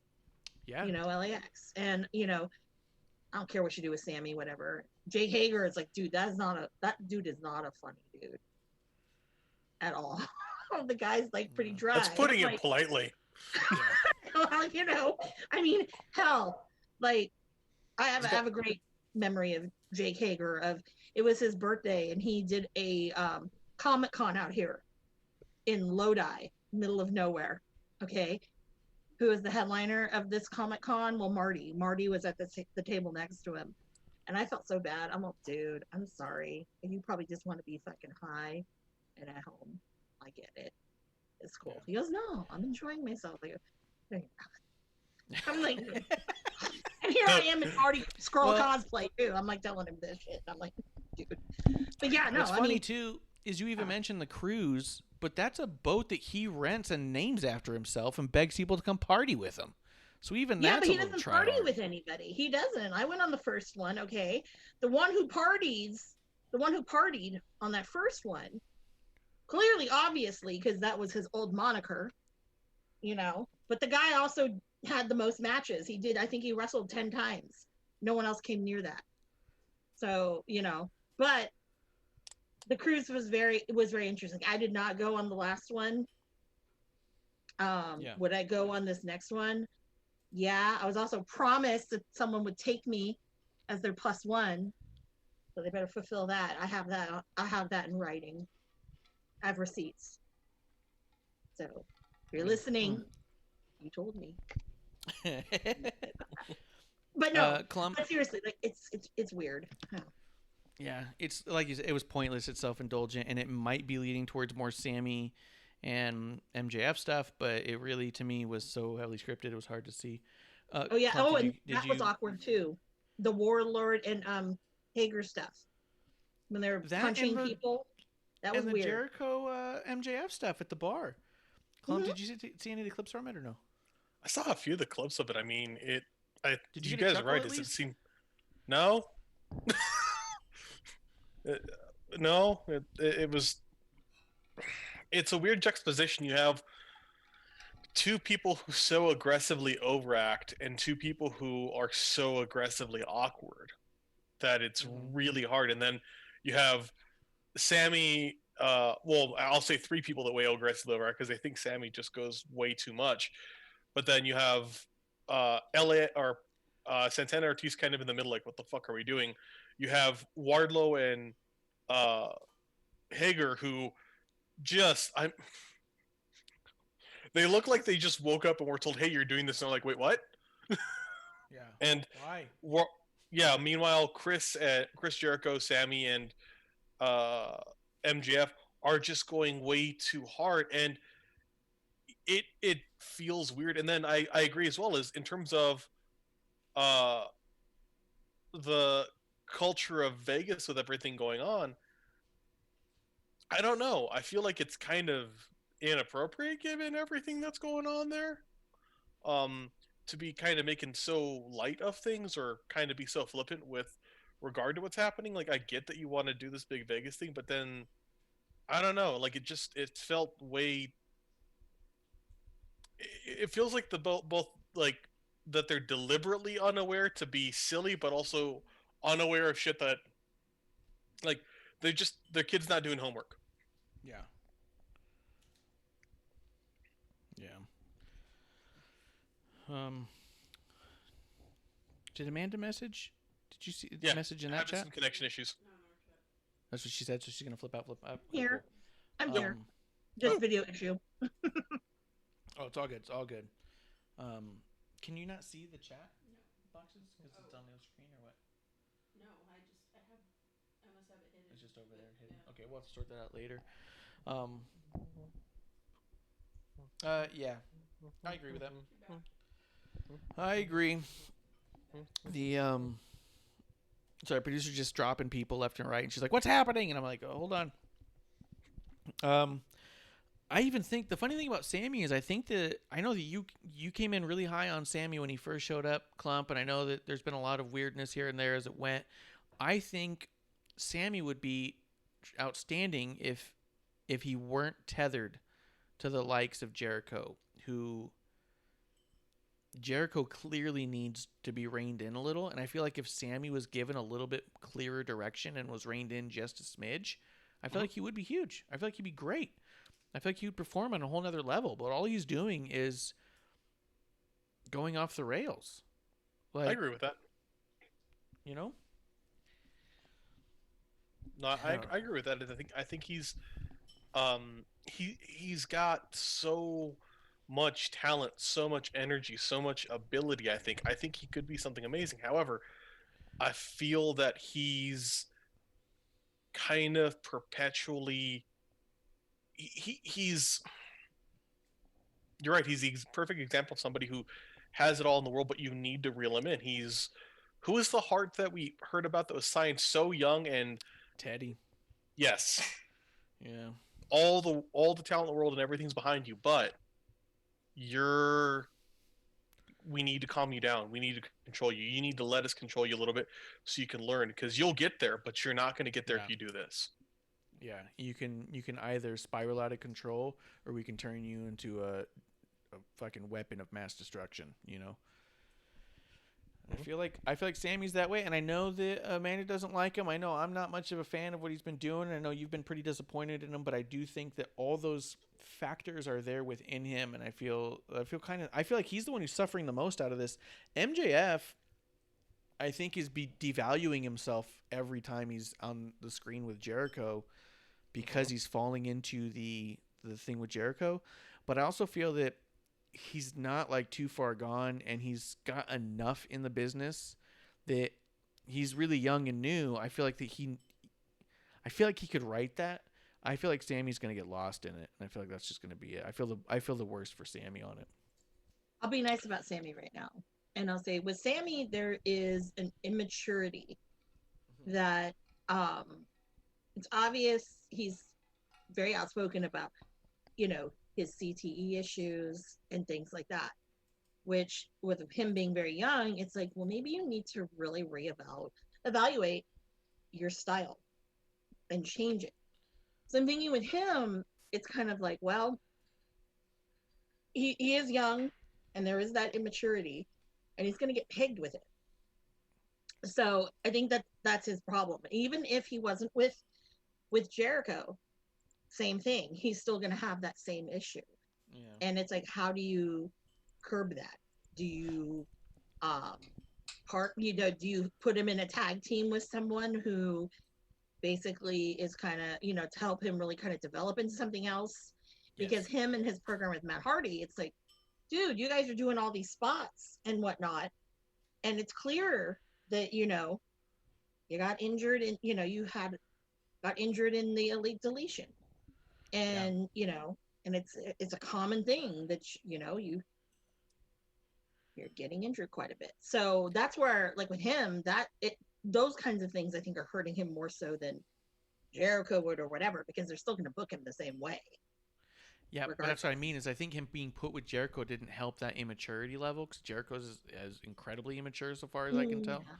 But well, with Jericho, I think that Matt Hardy could have been a good pairing, but Matt Hardy's also just do whatever you think kind of a deal. Mm-hmm. Like, really go with your gut. And I don't know that he was really like funneling that into something more productive. I just felt like that he, with as immature as Sammy is or seems to be, that with having a bunch of legends and influencers around him just saying fucking just pedal to the metal, I feel like that's hurting him. I feel like you got to put him with somebody, and these are just like non-specific examples, but somebody that comes off more like a Tully or an Arn does, where it's all like, let me show you the way. Let's figure out somewhere in between. And I think probably the answer is somewhere between Arn and Hardy, but I do think that like he needs to be with somebody who can help mature him. But I also don't know if that's the vision for All Elite. I don't know if they're trying to do that at all. I mean, they bring in Miro, and the dude's playing video games, and then they put together this like a video game that's not even plugged in, but they put together this video that they show on the program about the Revolution. Did you get a chance to see this, Amanda? Did you skip it thinking it was a commercial? Well done. No, I saw it, but then I thought, did you get to see it? Was that it? I saw last week they did the trailer. Remember, I thought Jericho looked hilarious. But was not the video game. Not the video game. They have like a documentary coming out. It's like a preview. Oh no. Oh wait, that was a trailer then, huh? Yes. From what what I believe, it was a trailer. Okay, that's where I was confused. I'm like, was that a trailer or was that the documentary? But no, I saw the whole trailer because I was curious about it. Yeah. I'm gonna send it to Clump right now so he can mute himself and watch it real quick while you and I start to dissect it a little bit. Yeah. Mm-hmm. Oh my God. Producer here. Go ahead. It's everything that we wanted it to be. Yeah. We had some pretty. Here we go. Clump coming your way. Go ahead and I sent it to you via message, so hopefully you can get that on your computer there too. Incredible. Let's see. Okay, Amanda, while Clump catches up on that real quick, I thought this video was incredibly well produced. It looked so cool. It was a bit chauvinistic. It was a tiny bit misleading. By that I mean it was way misleading. It was everything that we were hoping AEW was going to be and always promised to be, and it was a big reminder that they are none of these things. Mhm. The other thing I thought was crazy about it is I watched it and I said, this is beautiful work. If only they put that much effort into their own talent and their women's division. Mm-hmm. Yep. You know what I mean? And this looks awesome. But Mhm. also, I think by Brandy being like, "Oh, we're literally living our best life, and it's only year one." You're like, "Oh, Yeah, you mean like all the other bubbles that have popped?" Relax on that business, Amanda. What did you think about it? My thing was I liked where it was going, and then like they put Brandy, and I'm like, man, you just shit the bed with that one. But what I loved about it, I almost was like, why don't they just let Ricky Starks fucking make a video? I mean, if you wanted something glossy. I love the fact that you have Nyla, and it was a very strong representation of what the women's division should be. And then you have Brandy. I'm like, oh God, you just killed it. You set it back again. So, and I think hearing people's stories and then throwing John Silver at the end of it, it's like, at least clipping him into it. I'm like, why are you clipping him? He's like one of the most obnoxious things going right now. And it's like, man, if that's where you want to go, okay. Yeah. But I'm curious to see the whole thing. It did whet the appetite. Yes. I don't know if, and this is where my question was, because I'd watched another trailer, the one that Giancarlo Didimo did for Liv's video that's coming out. Oh yeah. Again, that same stylistic. I mean, I'm pro Giancarlo. I mean, he's got great shit. I mean, just all the shit he's done with Joey. And I mean, yeah, that's sad that they couldn't grab him and WWE did. But when I look at that and you see both, I'm almost more excited to watch Liv's video than I almost with AEW because of what you're saying. Like, you're promising me all this shit, and now I'm going back like, oh, you guys really didn't do a lot of this shit you were saying you were going to do. So it's slick. It's a beautiful presentation, but you can't hide the fact that there's things that are missing, and it's not always good. There's a lot of bad with it. The future is bright, yes, but take some of the lumps in the criticism. Yeah. And even their idea that he's all like, we were immediately opposed by an absolute juggernaut. Okay. No. Let's say you were immediately opposed by the absolute juggernaut. Are you pretending like losing over 60% of your viewership from day one to now isn't a punch in the gut? Like, I'm in a group chat with some AEW fans because I like to sleep with the enemy. And Not the enemy. Okay. but they were saying, watching some of these programs, and I want to say it was the week with the musical thing, where they said, it's incredible to me. This is what they said. It's incredible to me how much AEW does for the lapsed fan. More than any other company in the world, they focus on the lapsed fan to bring them back. And I was all like, what are you talking about or referring to? Because I would love to see that or hear that or find out every time why their ratings pop, they then immediately plummet. If they were trying to grab back the lapsed fan, which by numerical value of ratings alone should be approximately 9 million viewers a week that have since disappeared, probably closer to 7 if you want to get into like 2 million or so still watching SmackDown, 2 million plus for the most part. And then you see a 1.9 million viewership for AEW. The following week it is 1 million, and then the week after that is about 700,000, and then it kind of flatlines from there. And then you get between 800, 650 to 950 or so as the weeks go on. Did they really capture that every time? The musical one, 850 something thousand. The week after that, 630 or 750 or something. You're like, you lost 100,000 viewers. You didn't bring back the lapsed fan. You're not catering to the lapsed fan. What are you talking about? But Clump, you saw the video. What did you think? Yeah, that'd be really cool if y'all put that kind of work into your week to week product. Like I want to see those fucking promos. I want to see that camera work. I want to see Nyla and Brandy have these moments on Dynamite. Yeah. Not just, in this. It's great. Brandy think was you a could do more more. defined character in that video package alone than she's ever been presented on the Dynamite as. Mhm. Watching Brandy in that segment, I was like, oh, I get Brandy. Oh, I see who she is. She's kind of a Carmella type, kind of an obnoxious, I'm on top of the world type. Okay, she's a heel. She's privileged, but worked hard to get here. She's don't take no shit bitch. I get it. And then you watch Dynamite and you go, wait, no, hold on. Is she a valet? Is she a ring announcer? What is she doing? No, she's a cult leader. Wait, no, she's friends with a blonde. No, she's gone now. She's friends with an indie talent now. It's not defined what's happening. And it's not consistent. Where in that, I was all like, I get that character. You know what I mean? Mhm. So, what's funny, did you hear me before you went away about what I said about them putting in the work? Did you mute me or were you hearing us the whole time? I mean, I was trying to watch the damn thing. Tell me again. Yeah, no, I was hoping you muted me.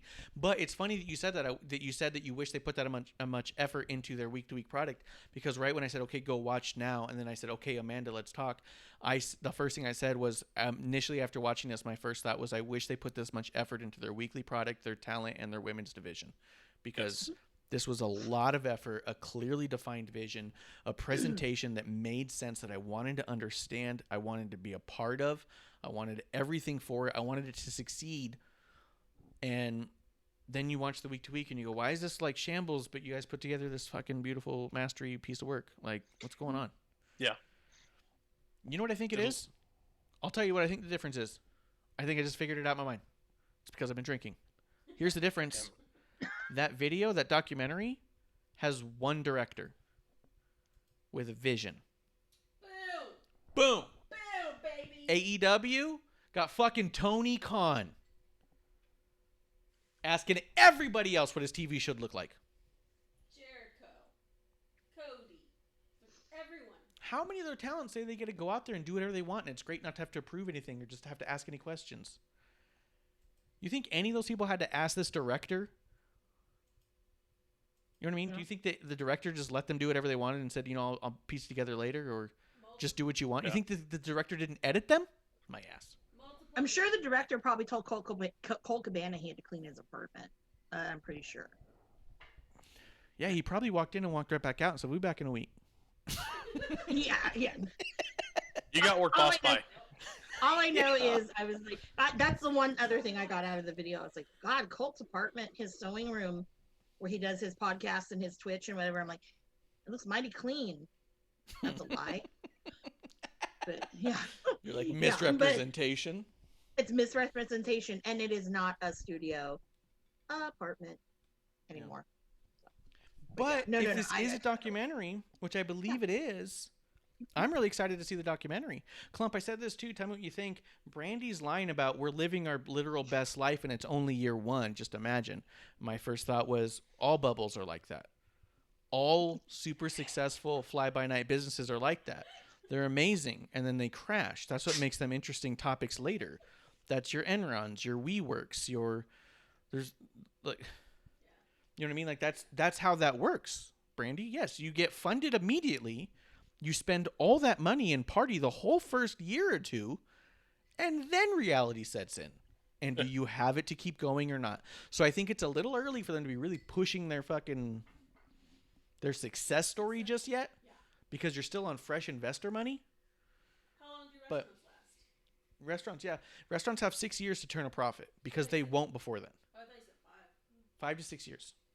I mean, it varies. I've seen different. I've worked for a lot of restaurants. If you turn a profit in 5 years, you're a success. Mm-hmm. If you are losing money for the first 5 years, that's okay, because you just got to turn a profit by year 5. Once you're consistently making money, once you're in the green on your 6th year, you are on the way. But there's a lot of restaurants that are booming for 2 years and then doors close because they couldn't figure out a way to turn that profit. It's like New York. Yeah. But that's just a business thing, and I'm not a business person. I'm a drunkard who yells about wrestling. Well, I'm a business person. Well, kind of. But remember, this is all happening during a pandemic. So majority of this year, their first year, they did without fans until recently again. So, um, if you want to go on I'm playing devil's advocate here, but if you want to go on the, yeah, we're in year one, we did great. Well, yeah, you kind of did because people are at home stuck because we can't really do anything. But So yeah, but if Meltzer said on his podcast that they're having a hard time selling the tickets that they're even trying to sell now, and they stopped showing camera edits to the crowd. They stopped cutting to the crowd. Well, because those same people who go all the time, they'll go for a major event, but they won't go for normal TV. However, I wanted to go for normal TV, and here I'm going to disclose something. I was told, and I asked 4 people on the roster that I know. I'm like, look, I'm flying out. I don't want to sit in the boondocks, okay? Can I be one of these people that gets to sit closer? I can test whatever. I don't have, I'll test till the hills come home. Like, well, no, I can't do it. And I'm like, well, that's the thing is people don't want to spend $30 or $40 to sit like in whatever the top level is, and everyone's like an ant and they're watching it on a screen. So that's why this week they started doing not virtual, but they did COVID friendly meet and greets. And they did one, I think this week it was Jake the Snake and Archer. But it was weird. I'm waiting to see these photos because it's weird. Because apparently it was like going to a museum. They were behind plexiglass. Yeah, I saw a picture of the 8x10 that Arn and Cody had where it was all pre-signed. So you walked over and just got your pre-signed 8x10. And then, they were behind plexiglass with a mask on. Yeah. And, I don't know what those photos or what that's going to look like. I would have been like, oh, hell no. I don't want to. Yeah, okay, what do I... Come closer to the glass, make sure there's no flash on that glass. The virtual meet and greets that WWE is doing even more. Just what I was thinking. Yeah, that's I had horrible. like 2 minutes with Sami Zayn and it was dope. Yeah, but how much did you pay? Cool. And okay, relax, Amanda, on that. Relax with that. Asking how much I paid. Come on. Well, no, yeah, no. These new ones are charging what $125, and I'm like, oh, 125, yeah. I wouldn't pay $125 for that. Well, I did. No. I did. You know why? Because here's the other thing: is I paid. If we want to talk about Royal Rumble, I paid to be second row Royal Rumble Takeover, the Raw after, with my commemorative chair, with a couple of meet and greets and stuff.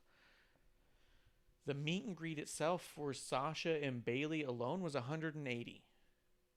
And I didn't even get 2 minutes with either of them. Sure. I was rushed in. I was also starstruck. But I was being interacted with more with the people around Sasha and Bayley, telling me to stand here, don't do this, be here, move there, be there. Here we go. Everybody smile, look, boom. All right, move on.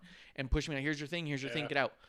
Where Bayley and Sasha were kind of having their own conversation going on because they weren't even being interacted with by the fans. We couldn't. And I even stopped and tried to say something to them after. I was like, wait. And they stopped and they looked at me and allowed me to say my thing and said, thank you so much as I'm being dragged away. But it wasn't even. I don't allow people to do, I guess, I don't know. Maybe I'm bold and I don't give a fuck and I don't allow people to do that to me because I'm like, if I'm going to pay money, you're going to let me have what I'm going to do. But then again, I don't normally do. I don't unless, because I don't think there's anybody now that I would pay money for right now. Because I'm sorry, but paying $125 to virtually meet Mandy Rose, I'm sorry, no. Actually, I met Mandy Rose, but it was a free meet and greet with Cricket. But that's another cool thing too. If you sign up the Cricket ones, my Kofi, Sheamus, Mandy, those were all free, and it was 1 full minute. And some of those I think went a little bit longer. Naomi, Alicia got to meet. She was freaking out. And that was like a minute and a half because they'll push a couple extra seconds on it. And I want to say the Sammy I got was about 2.5 minutes. So, I mean, if you're having a good conversation, they'll try to give you just that little bit extra. Oh, yeah. But they're also trying to move it along, and I get that. Yeah. But God forbid, when you, like, for example, I have a friend of mine who paid, she paid a lot of money to meet Justin Timberlake. And I'm like, oh, Jesus Christ, why would you ever do that? But I was like, okay. And she goes, do you want to go with me? Because you kind of know I'm like, yeah. I go, but, I'm not, like whatever, right? I'm there to take your picture because they weren't letting people take pictures and I was going to be sneaky. So I'm like, okay. But we went and it was very rushed through. And I was kind of like, you just spent $250 damn dollars for this shit. Okay. On top of the concert ticket that you spent $300 for. Right. And they go, how did you sneak in? I say, I only was able to go in because I knew people. So it was okay. And I said, my friend has a medical problem. I lied. I said, she had a medical problem, whatever. So just because she wanted me to sneak a picture. Things we do for friends. Okay.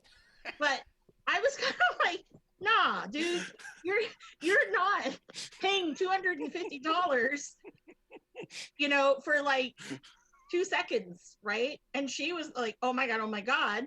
And then when Jess was like, hey, I'm like, I haven't seen you in a long time. And I go, yeah, I know, I haven't seen you either. So I actually kind of saved the day for her, but like the bodyguards already knew me, so they didn't give her any mind. She could have been there for like a half an hour with him, but she didn't because she was nervous and whatnot. Because they didn't care. They weren't like, oh, you have to stand here, you have to stand here. Okay, go here, go there. But it's all how you can control the situation. Like I like I've gone to some where I paid for it and I'm like, no, you're not. I'm having a conversation with someone. Even if I'm buying merch from someone at an indie show, I hate when other people come up. I'm like, dude, I'm having a conversation with someone. Let me have my time. I'll wrap it up if you but think even then, too long. so with the meet and greets with your photo and your signature, half the conversation is, who do you want me to make this out to? What do you want me to pose? What do you want me to do? Hey, let's do this thing. Hey, are you ready? Everybody looked. How does that look? Or whatever. That like the time you even get with them is wasted on just trying to capture the moment in a sense that you don't get that thing. And with like the 2-minute meet and greets that I do like is that it literally, they just pop up. Hi, how are you? And you're just like, hey, and it's like, let's fucking talk. Like you just start talking and none of that stuff's there. They'll do all that stuff later. You know what I mean? Like with Sammy, it was dope. We were just shooting the shit, talking about wrestling and stuff. And that 2 minutes, he's all like, oh man, I'm sorry, I gotta go. And it felt a lot like grabbing a coffee as fast as you can with a person. Where in those other moments, like, because I was at ToyCon a couple years back and met Asuka, Becky, Seth Rollins, and Randy Orton all in one weekend, and Becky had to make them take the picture again because we were talking and they took the picture, and she turned to them and said no. But they were all like, it's fine, he gets one picture. She goes, no, you're taking it again. Like, I wasn't ready. Why would you do that? You know what I mean? And so like then we posed and did the picture. But like if she hadn't done that, if it had been someone else, they could have just been like, yeah, move it along. You got your picture. Yeah. Or I don't know, maybe because, I'm spoiled on all these guys when they're in the indies and, they do a PWG or they're doing like Ring of Honor or whatnot. It's a little different because, there's not all the, the big major lines. The only time I've ever seen a really major line was anything that involved New Japan. And obviously Kenny, Kota Ibushi, those kinds of things or whatnot. Yeah. Jay White, whatever. Man, but I'm all jealous. Yeah. Oh no, I got to meet Jay. Oh, it was awful. I was so bummed because like I felt bad because the only time I got to ever really meet Jay White, he was at a local indie, and he didn't. I wanted a Jay White shirt. He had, I wanted one of his shirts, but he was like, "Do you have extra large?" And he goes, "I only have small." He goes, "Do you want it?" And I go, "Please, like I could put that on, right?" And we were joking, right, and whatever. Yeah. And I wanted to take a picture with him, but I didn't. I felt weird because he only had shirts with him, so like I didn't take one with him because I'm like, I'm not paying, like I feel weird. But I had a conversation with him and it was great. But I guess I don't know. Maybe I'm kind of like spoiled like that and whatnot. And I have pictures of people. Who had a ton of time for me and talked to me for a long time was Mojo Rawley. Mojo Rawley, though. I was like the only person there, and I was like, Mojo, what's up, dude? I was gonna say we could have probably at NWA had more time with Marty had those girls not been in the room. To be honest with you. Yeah, we could have. We probably rushed. But he was cool. Well, no, it wasn't rushed. It wasn't. But I mean, there was like, yeah, because the guy I walked was into Jeff Goldblum. Oh yeah, it didn't go well. Did you shoulder tackle him, dude? Like, did you do the John Cena shoulder tackle? No, I legit like bumped into him. That's what I mean. Did you like put your shoulder first so that way he would go down? Yeah. No. It was very awkward. I was trying to pull my phone out as he kind of like in a very much like him, we went like, no, and kept walking. I was like, ah. And then he's also like, ah! And then you're both just staring at each other, just, ah! No, like the people that were working with them were like, go, go, go! You guys like they were rather aggressive. It was weird. Yeah. Adam Savage is cool. Nice. Yeah. Ben Gillette was awesome. Oh, dude, when I met Penn Jillette, I just fucking started crying. Yeah, he's like the nicest. You know who He's the takes a lot of best. times with their people? Guys over my shoulder. You know, Clump? the guys over my shoulder, the young bucks. Oh, They take a lot of time with people. I and- doubt it. No, they do. I've Don't heard be good things. negative. Producer met Tina Fey and just went, "You're Tina Fey." Oh my God! I was drinking. I had Yeah. Yo, I was in New York with a friend of mine, and we were at this jazz club, and this girl's on stage, and she's incredible. And as we're watching her just perform, her dad comes and sits down front row right next to us, and it's fucking Patrick Stewart. And we're all like, what? And you can see that it's his daughter because the way he's looking at her and talking about her to the people at the table he's with. My friend gets so drunk, he moves off to the side when she's about to come off stage so he could be like out of the way. And he's like almost within arm reach of my friend, and I know this because she reached her arm out to like grab him and was almost like semi petting his stomach, and she's Patrick. She was so drunk. It was so funny. And he sees this, and he's all like, maybe not embarrassed for her, but maybe a little bit like, ooh. So he like grabs her hand with both hands, and he's all like, yes, dear. And she's all like, I love you so much. Can I get a picture? And he goes, it's not the proper time or place, dear. And she goes, okay, I still respect you so much. And I'm just sitting there at the table like, I love worked with Ben Vereen, the guy from the Love Boat, and various dancing things. Yeah, I had no idea who the fuck he was, and everyone who was older at my job went over and said, "Do you know who you were working with?" I was like, "A very polite older gentleman." That's Ben Vereen. yeah, wasn't he in Zoobly Zoo? Yeah, I was like, explain further, and I got people lecturing me. I was like, ah, and I called my dad. My dad's like, oh my god. I'm like, who the fuck is? Yeah, dude, no, Zoobly Zoo. That was a phenomenon. Oh my God, that's hilarious. Okay, I did have a horrible fangirl moment when I met Luke Perry.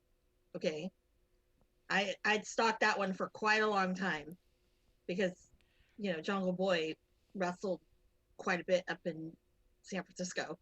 Yeah. And whenever Luke Perry was at the show, he was hidden somewhere. Wasn't like another actor who has a son who wrestles, Chris Christopherson, his son Jody. Chris would be sitting in the front row. Oh my God, I've had so many like conversations with him, smoked a little weed outside with him, but that's not the point. But Luke Perry was like the white elephant. And when I finally met him at PWG, it was Jungle Boy's debut. Everyone was like, oh my God, you got to come up to the balcony. Luke Perry's up here. I'm like, no fucking way. But I'm like, I don't want to go up there. I don't want to disturb him. They're like, he's talking to everybody. It's cool. And of course, he was facing Brody, and I had my Brody King shirt on. I'm like, ah! So I ran up the stairs. And yeah, it was next show. Your little wimp son's gonna go down tonight, dude. No, I was like, oh my God. I go, I just have to say, your son's great. I said, don't mind the shirt, man. Don't mind the shirt. He's like, yeah, huh? And I go, no.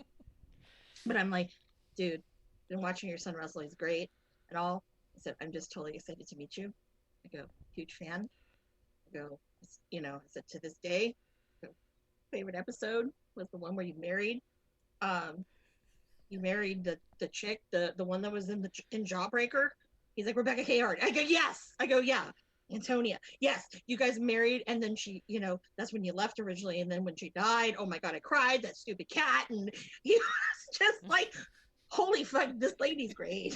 He's like, I'm like, oh my God, I'm so sorry. My friend was taking pictures and video because I was freaking out.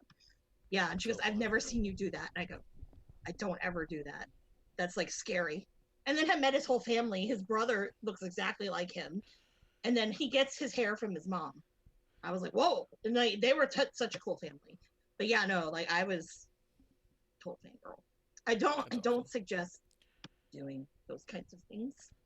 It's I make fun of fun, people, and but I it's just fun I in the couldn't help moment. it. And you know what? A lot of them get a kick out of it when it happens because they don't always get that. They do always get a lot of people who are trying to be cool and play it straight, but they do appreciate every now and again when someone comes up and just Yeah. can't keep their shit together because you know what? That's how they started too. They wouldn't have been where they were if it wasn't for them feeling that way about somebody else at another time. Yeah, and Club- Luke told Jack about it, and Jack was like, "Oh my god, I heard you freaked out. Like you were That's totally like fangirling over my dad." Okay, I know, I'm sorry, it's so You're embarrassing. like, yes, And of he's course like- I did. Of course, your he's dad is like- a hunk. What do you want me He's to do like, about that it? is hilarious. He goes, I don't even think I've ever seen that episode. He says, I've seen 2 episodes of 90210, and I told my dad it was trash. Like, Oh, he's wrong. He's wrong. He needs to readjust. He's a heel now. That was a I heel know. turn right there. Yep, heel turn. I'm going to say this. Clump, did you happen to see that Moxley slipped out an announcement during the show? I was gonna make a joke about slipping in because he's gonna have a baby. Boom, Baby! He did slip out. Pull-out game not is weak on Mox. Gonna have a baby. Yeah. Well, I was Yeah, gonna say, you he's- didn't hear the world go silent like for 2 He's- seconds. I did. Yeah. Oh, yeah. They just sucked the air out of the room. I don't know that it was what he thought it was going to be, which is also crazy, which was also cool. And also congratulations. But yeah, John Moxley definitely does not say I quit. He is going to have a Oh, damn baby it. now. Yeah. But it was really funny because he's just doing this promo, which is very good. Kind of a long promo, and he goes, I got a pregnant wife at home, blah, blah, blah, blah, blah. And everyone's sitting going, what the fuck No, did he just... I yelled. I was like, did he just say pregnant? Yeah, you yelled it because I was quietly jaw open like, the fuck? I'm like opening up Twitter like while she's yelling at me like, what did he say? I was like, I don't know. And I'm like, Calm down. yeah. Is he being like, is this a metaphor? Like, Renee's So, got a bun in the oven. yeah, yeah. Well, she's got a cookbook out. Now she's got a bun in the oven. A cookbook. Makes sense. Did he have to one up Becky and Seth in those pregnancy pictures? That's my question. He was trying to, but he didn't. That was a huge failure. We Yeah, talked it about it wasn't on the show filmed. before about Becky just looking absolutely stunning in those pictures. Was it was a bit of a call out to everyone saying like, hey, you could be pregnant and be in better shape than you've ever been in your life, apparently. But I guess that's what happens when you get pregnant by CrossFit Jesus. You just stay in shape. You stay in shape. She looks great. Going to CrossFit. Yeah. But yeah, so Moxley, Renee, congratulations. They're going to have a baby. It was announced on AEW. A little weird to me, but I thought it was cool. It was a neat moment. I wonder, though, because I'm cynical and petty, if they were hoping that was going to get AEW trending. I think all it did was get Renee trending. Who might open up a Twitch? Who's opening up a Twitch now. Damn it, But, Mox. You had one job. You're supposed to get her pregnant so you could get more views, but good job. yeah. I mean, why else would you say it that way in the middle of a promo, like with a throwaway line? I mean, even Excalibur, when they came back, Existential went, panic. yeah. Oh, yeah. Just like start rambling. I'm gonna have a baby, and oh fuck. Even Excalibur said it when they came back. He goes, Moxley kind of burying the lead there. Congratulations to them. And then everyone's kind of like tweeting like, oh my God. So it was cool. It was neat. What do you think, Amanda? Did you ever say something salty? I thought he might have. About the way it was done. I don't know. I feel like he did. I don't know why. I just I do. hope so. I feel Jar like was he did. very salty. I feel like he said something along the lines of it. I know Shivani was like, oh my God, la la la. Yeah. JR, calm down. Jesus. Yeah. Jared's like, what does he care more about? This match or I don't know. Pregnant woman. Yeah. I did think it was weird though, because I was all like, why are they doing such a big promo before the contract signing with Kenny and Mox? You'd think they would just talk it out then. And then they get to that segment and Mox he no shows because he's been murdered apparently in the back. And that's why he had to do the promo before because they weren't going to let him do it later. I know who What did you did think it. What? You know who did it? It's the bitches with the brooms. Oh. You gotta give them something to like a reason to be around, and they hit Mox with their brooms. I like that. I don't know. The bitches I'm with just the brooms. grasping for straws. Always ain't loyal. What were the sisters' names in Hocus Pocus? I don't know. Sanderson sisters? That's them. The bitches with the brooms. Bitches. I wasn't as fond of this Kenny promo as I have been of other ones of his as of late, but it was fine, I guess. Hey, what do you think of them? I mean, Pac vs. Blade was good. Serena Deep Thunder Rose was good, and then we'll talk about the thing. Was there anything about any of those segments either of you guys wanted to make sure we hit on? I thought it was weird what they did with Ray and Pentagon. Like, we focused on separating them, and then like, oh, let's pull this back real quick. Whoa. Yeah. It just felt kind of half-assed. That whole thing was half-assed. Like, what kind of family is that, Eddie? Yeah. Yeah. He screwed you. Didn't give you the belt, and guess what? Your family's falling apart because this guy came back from England because he could. It's really not making a lot of sense. It's not glued together very well. I agree with that. No. The way you said, I was thinking like, I mean, that's kind of like the character he's been portraying throughout his career, is that he comes from a broken home. So yeah, I get it, but maybe not fucking now. Yeah. Yeah, this isn't the broken home we were hoping for, I suppose. God, don't quit making childhood trauma depressing, Eddie. Here, watch wrestling. Keep going. Scoot over that. Didn't land. So I'm waiting. So the next obvious thing is Butcher and Blade and Bunny are going to abandon Eddie probably next. And Eddie's left with nothing. I think so. Probably because it's stupid. So. Yeah, I don't know. Why don't we put him and Sammy Guevara together? I thought we were going through like this. I thought they were getting like a huge faction put together that was going to make a lot of sense, and then it just really didn't feel like that's where we ended up with it. So a little confusing, to be honest. What do you think about their fucking? In 2 weeks, they're going to have a Dynamite called "Winter Is Coming," based off of Game of Thrones. Like, what the fuck is this? Is it really based off of Game of Thrones? That's what their images are. It's a Game of Thrones style image of Mox and Kenny, and they've been calling it "Winter Is Coming." And I'll tell you, "Winter Is Coming" is a tagline copyrighted from a very specific show. It's not just something you randomly say. But they don't have winter in Florida. That's hysterical, actually. Yeah. Then again, no. They show a palm tree with lights on, and it's like, oh shit, that's also a copyright of Corona. Yeah. Whoops. We're bad at this shit. I mean, either anything. I mean, I just think it's silly at this point. I think maybe it has to do with HBO Max being one of their sponsors, like they did with Rick and Morty. That's what it feels like. Oh yeah, that's right. It's a TNT thing. Yeah. Outside of that, was there something you guys wanted to say about that, or you want to talk about the main event? Oh, before we get into the main event, I have a question leading up into the main event. Okay. So this ranking thing, because they're going back to the women's match. So Anna Plump, Jay. cover me on the answer to this question. Go ahead and ask the question, Amanda. Okay. So how does this ranking shit work? Because Anna Jay is now, she's the bottom ranked lady.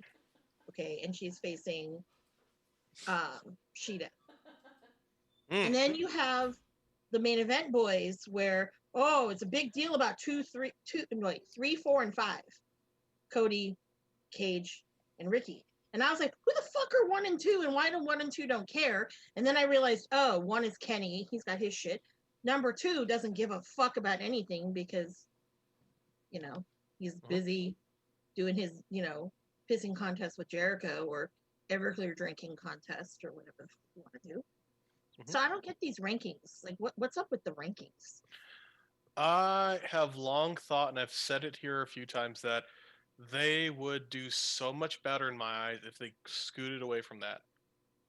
I feel like it is one of the last weird things that pulls me really out of AEW, because I'm getting more and more where I see it as a more comedy. That's fine. I like that. Comedy's awesome. But as you do this and you keep bringing back the sports aspect, I'm like, oh yeah, everything matters. Oh wait, what? Like, it doesn't. So I don't know. I don't know why we keep going back to it. I don't see a benefit to going back to it. Just let it die. Like, there's a space to say, hey, wow, this person hasn't lost in a long time. That's really cool, and it means something. But when you, like, hammer down statistics that don't mean dog shit to me, I don't care. It makes Is- no Agree with that? sense. Yeah. Speaking of dog shit, Marsh is back. Oh yeah. That makes sense. That makes sense to me. I think that the idea they thought with the rankings at first, this is why I think they were implemented and why they still lean on them. They thought it would make them look more legitimate, and it would explain why you can have big matches early without a storyline. The problem is they realize that wrestling is story, and without story, no one gives a shit about number one versus two. That also number one versus number two is also not as interesting as number one versus number 14, as you even see in like college tournaments and stuff. Yeah. When a low ranked team ends up against a high ranked team, people are more likely to watch it because they're like, oh, this underdog really has a hill in front of them. Yeah. Where with number one and number two, you're like, oh yeah, the two greatest in the world are going to try to figure out who's the best of the two of the best ever, I guess. And it's interesting, but it's not as compelling. So Yeah, they 'cause I found can give themselves a fuck. stuck in a corner with all these rankings, and they started leaning on storylines, which is why we suddenly get a ton of battle royals to get Young Bucks into important matches, because they have terrible rankings all the time, but they've been needing to keep them in the title picture the whole time. So they just keep randomly winning tournaments and battle royals to get to the title shot so it can have a match that means something that people might care about, but it completely disregards the ranking system. Yeah, because the main event, you've got 3, 4, and 5. I don't give a fuck. You know, it's obvious 3, 4, and 5. It's kind of stupid. Like, yeah, it's excited. Oh, I'm ranked. So I don't give a fuck if you're ranked. It's like, no, because someone's gonna, like, you could have a match, like Ricky could have a match with Mox. And, you know, that's 1 in 5. Oh, not 1 in 5, but that's number 5. Whatever. You have Will Hobbs that can be whatever. Hell, you could even have like Orange Cassidy come and, you know, fight Mox. You know, whatever. Yeah. I mean, Eddie wasn't, you know, anywhere. So I mean, it doesn't make sense. It's like, go away. Why are you trying to make me care? What I care about is I want to see people trying to grab this belt. I'd rather see the story than getting confused with all this bullshit. Because I don't care. Because I went on Twitter and I was like, okay, we know who 3, 4, and 5 is, but who's 1 and 2? Wouldn't they be a little like, hey, I'm 1 and 2. I want a piece of this shit. They would probably be involved, but no. So no one can answer that on Twitter. And I thought that was very I think the ranking system has overcomplicated their storyline telling ability and has made things become obvious and silly because of it. Like, I think it's actually hurt them at this point too. I agree with Klump where they should just go away from it. It turns out by presenting it initially, it sounded really good because they were saying they were going to present a certain type of television show. But we know now that's just not the case. You literally have parody skits and sing-alongs and joke shit all the time. You have commentary table who just tries to pitch their own podcast, t-shirts, and barbecue sauce. Relax. It's not a sports-based product. It's just not. Yeah.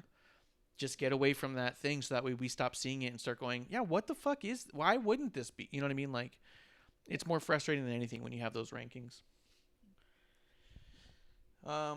Because I also think that a guy like Taz, hearing him talk about the rankings, like I've heard him before, you know, this guy's gone this and this and this and this for the full year, this and that, sounds good. I think it sounds worse when you have the rankings in front of you. Because if someone was just going in like, hey, you guys might not realize this guys, but you know, this is his winning record and, you know, year long versus the company long and all that, it sounds impressive. But when you look at the rankings board, you're all like, wait, he's like number 3, and that guy who lost twice last week is number 2, and someone's number 3 who I haven't even seen on TV in 6 months. Like, I don't think it helps. I think it undermines it. What'd you guys think of the main event? Starks and Brian Cage defeating Cody and Darby Allin. I thought it was actually a really good match. Some people were a little sloppy. Yeah. But that's just my opinion. But it was your typical Cody Rhodes match. I did think it was very disrespectful that he came out after the guy with the belt. Just saying. Well, yeah, he's more important. it doesn't matter. I don't give a fuck.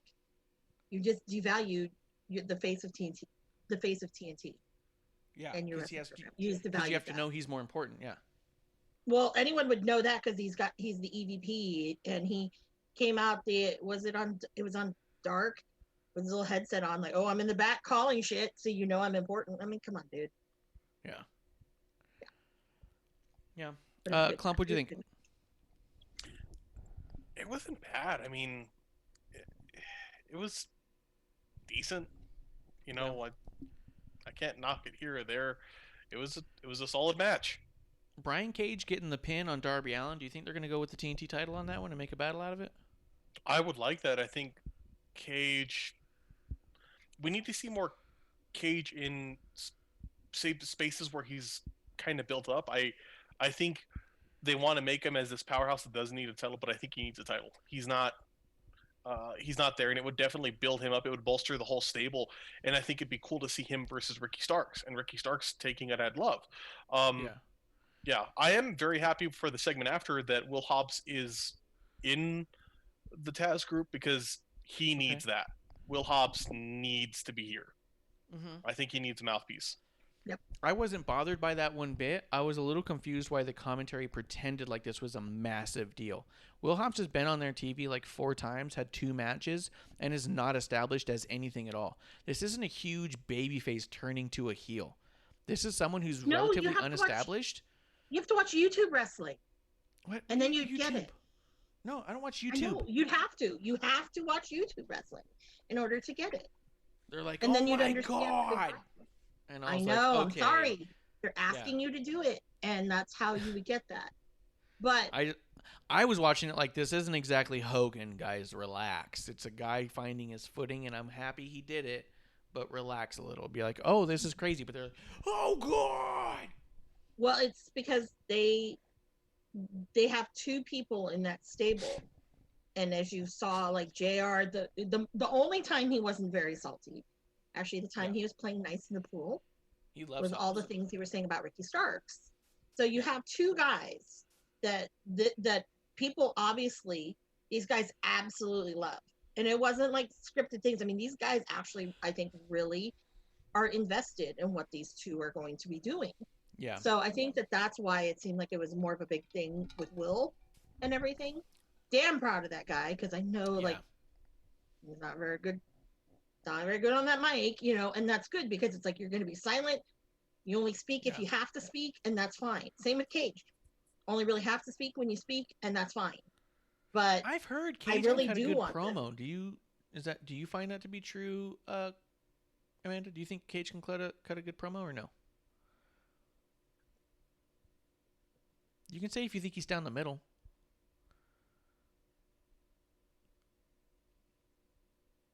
I've lost audio. Clump? I've not seen a lot of him talking. No, he really doesn't talk. Oh, yeah. There she goes. Yeah. She's back. And if he does... Did you do an impression of him by going quiet? Yeah, that was a good impression. I got the jokes.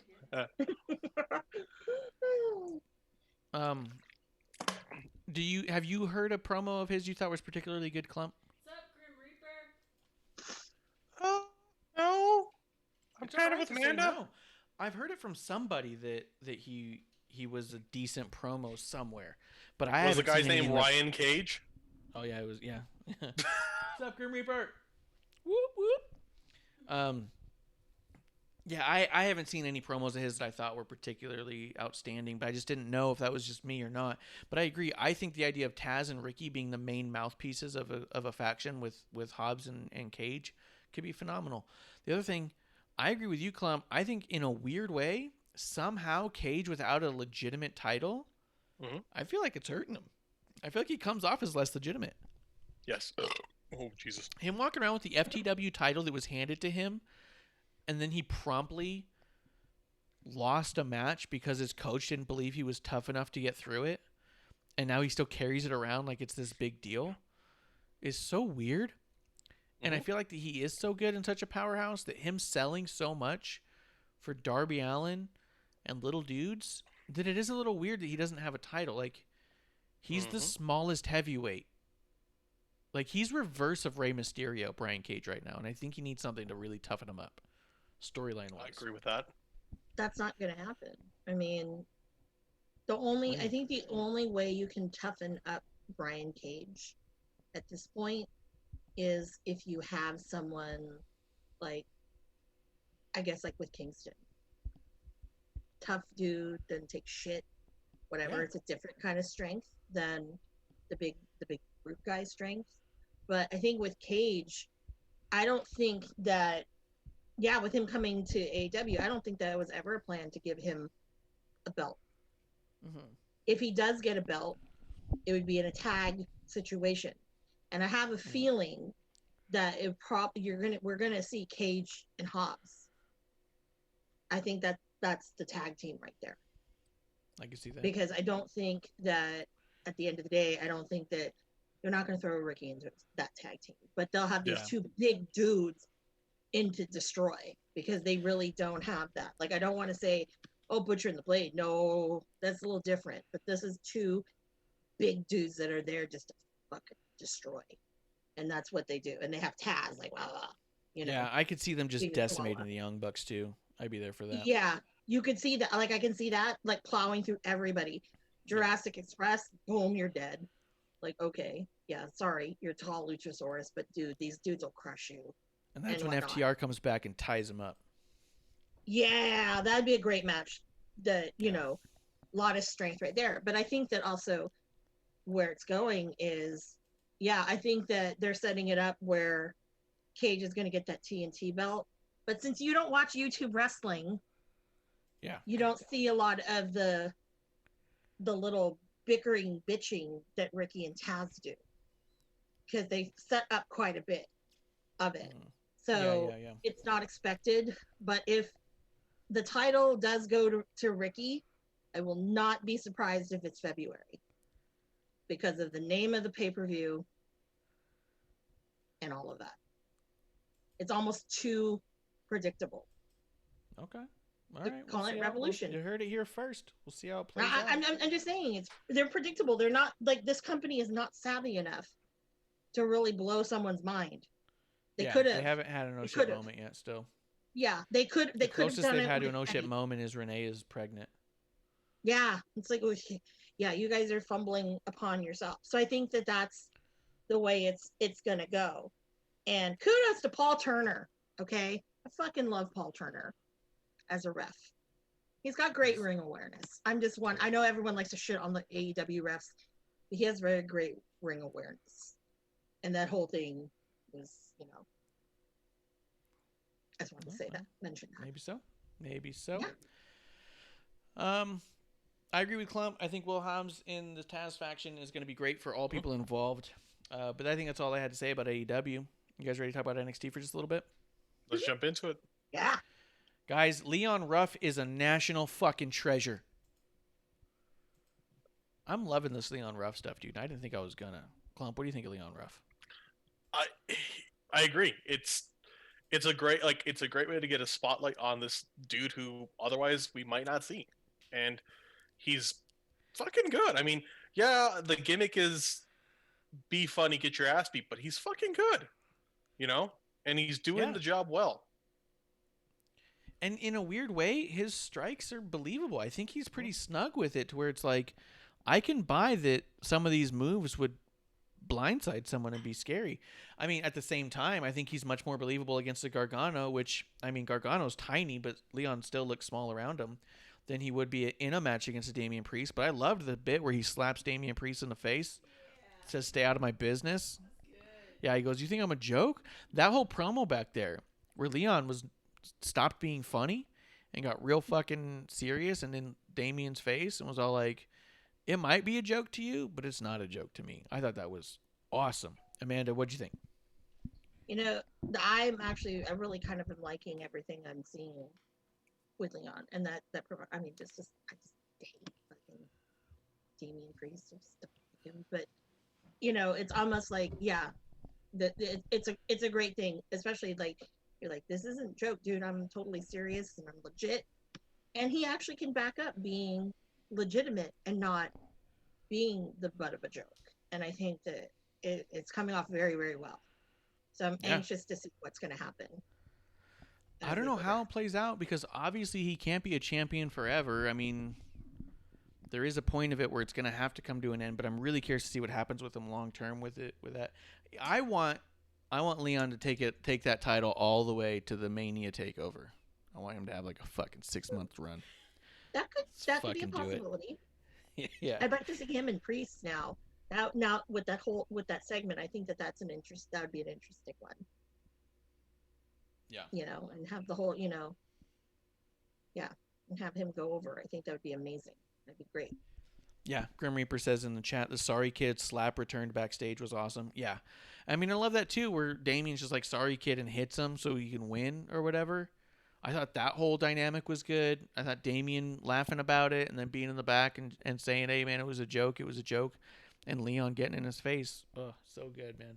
Ain't a joke. Yeah. Ain't no joke. But yeah, I don't know. I'm liking it. I'm liking Leon Ruff a lot right now. Yeah. You know what's weird too? We've seen him job so much that I think that we just started to like him as just the local jobber we were gonna always like. And then this happened for him, and we're all like, "Yeah, of course we're on board." Yeah, the jobber does good now. You gotta. Yeah. It's a feel-good story. It is, and it's cool. And then to see him toughen up a little bit too, where he's all like, he's not just quote in on the joke. He's also kind of like, "Yeah, this may be where we're at, but I'm not fucking around either." Fuck yeah, man. Let's get it. Let's tell a good story, an emotional story with Leon Ruff, and see how the whole thing plays through. The blindfold match, I was really surprised we saw that. We haven't seen one of those in a really long time, and I really actually like the way that it panned out. Cameron Grimes and Dexter Lumis doing it back and forth. Cameron Grimes is actually a great comedic wrestler. He was just comedy, just the whole thing with it. And I've never seen that side of him. So I was like, whoa, I'm loving this. This is just amazing. Yeah. Yeah, no, I don't typically, I mean, I like some comedy in wrestling. I don't typically like comedy wrestlers on whole. Like, I don't usually like a match that's just a couple guys goofing and winking at the crowd. I usually just kind of sit through it and get to the next bit. Because that's the other thing I like about comedy in wrestling is that it's going to also be over in a minute. We'll move on to something else. Like, I like it sprinkled in. I like the idea of the let up and stuff, especially after something so serious. Sometimes having a comedy match with some people just being goofy in the ring can be nice, but I'm not invested, and I'm happy that the next segment will probably be serious again. And that's my frustration with some shows. It doesn't feel like we ever get back on track. Yeah. But with that said, Cameron Grimes, I'm liking him so much. I'm finding him funny.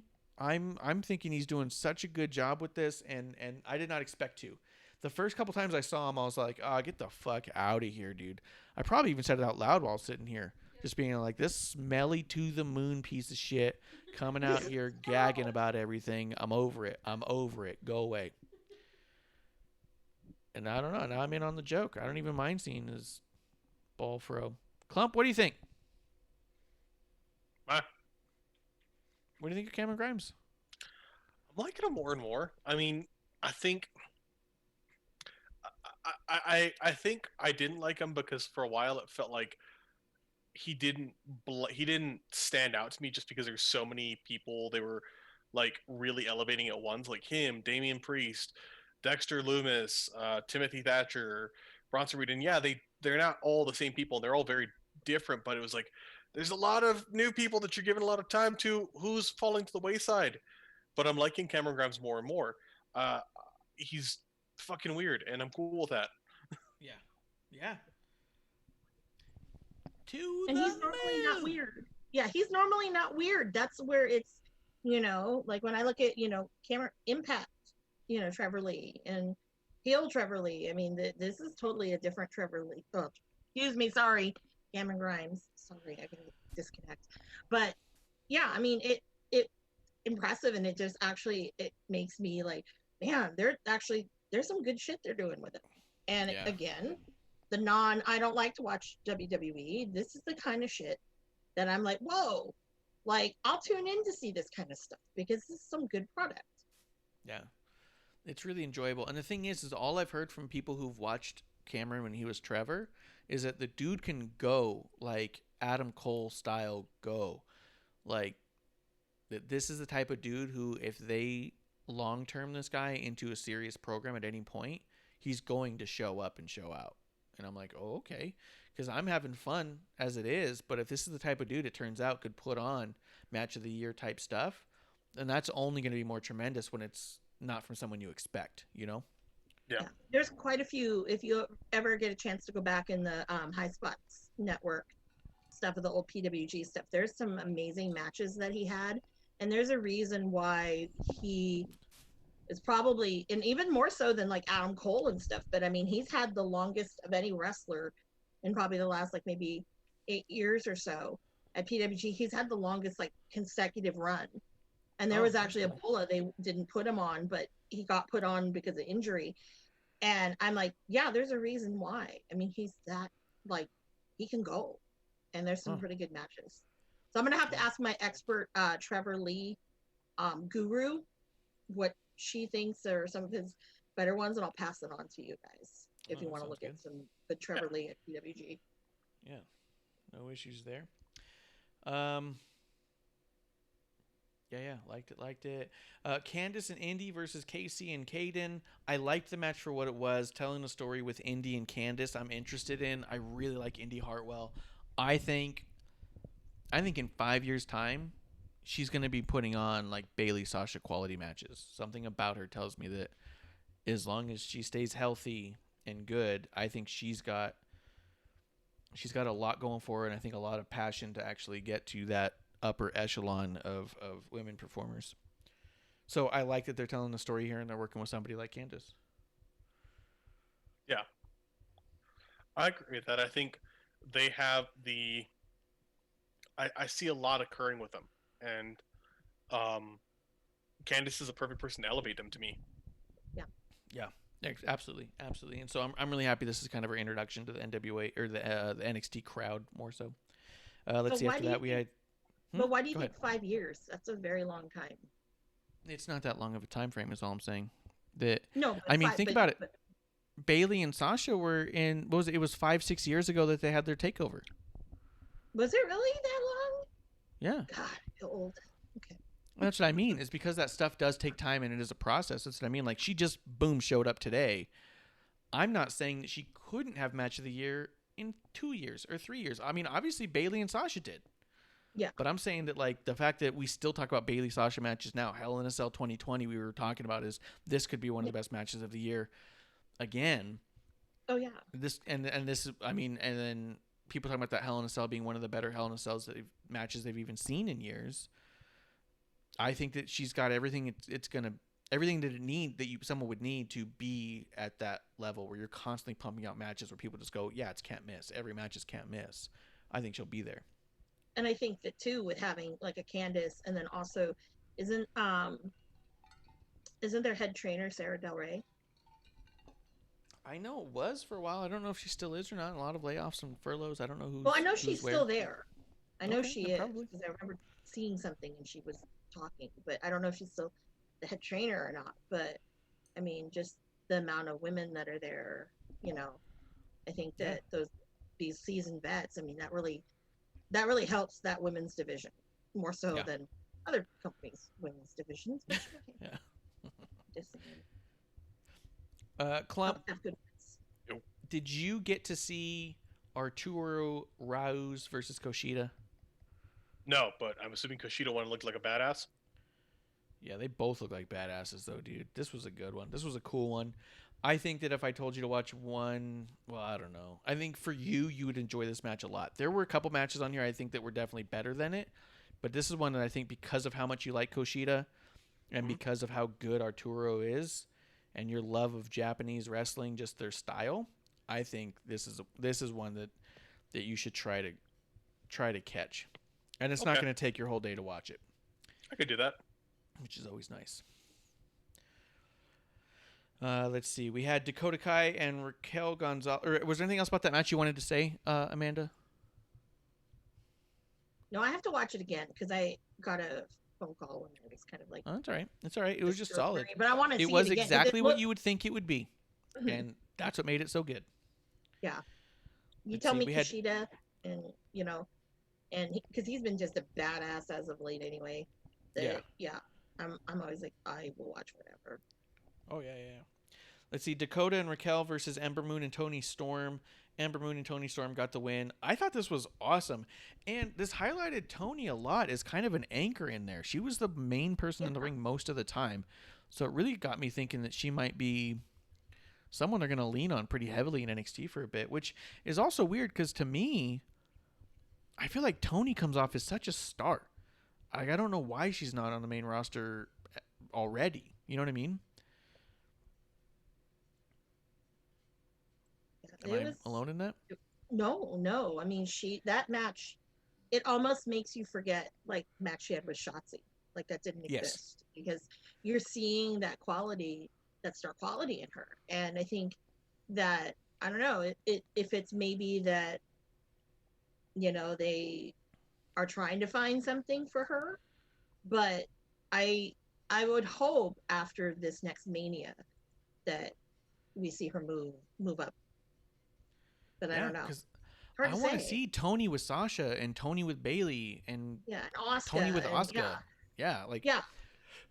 I want those matches because I just think that star power is there. I see a poster with Toni and anyone from the main roster, and I'm thinking, oh shit, this is gonna be a good one. Yeah. So I mean, so when I say that it's weird to me that she's still in NXT, it's not in a bad way. It's not like how could she? It's just like, why wouldn't you use that star power somewhere? But maybe you want that level of star power on NXT. Clump, what are you gonna say? I think you nailed something there in that you want that star power anywhere else, but if you're trying to elevate a brand, you're trying to elevate NXT, maybe you need to maintain some people there who are at that level, and you can't, pull them to other places because if you do, then you lose them.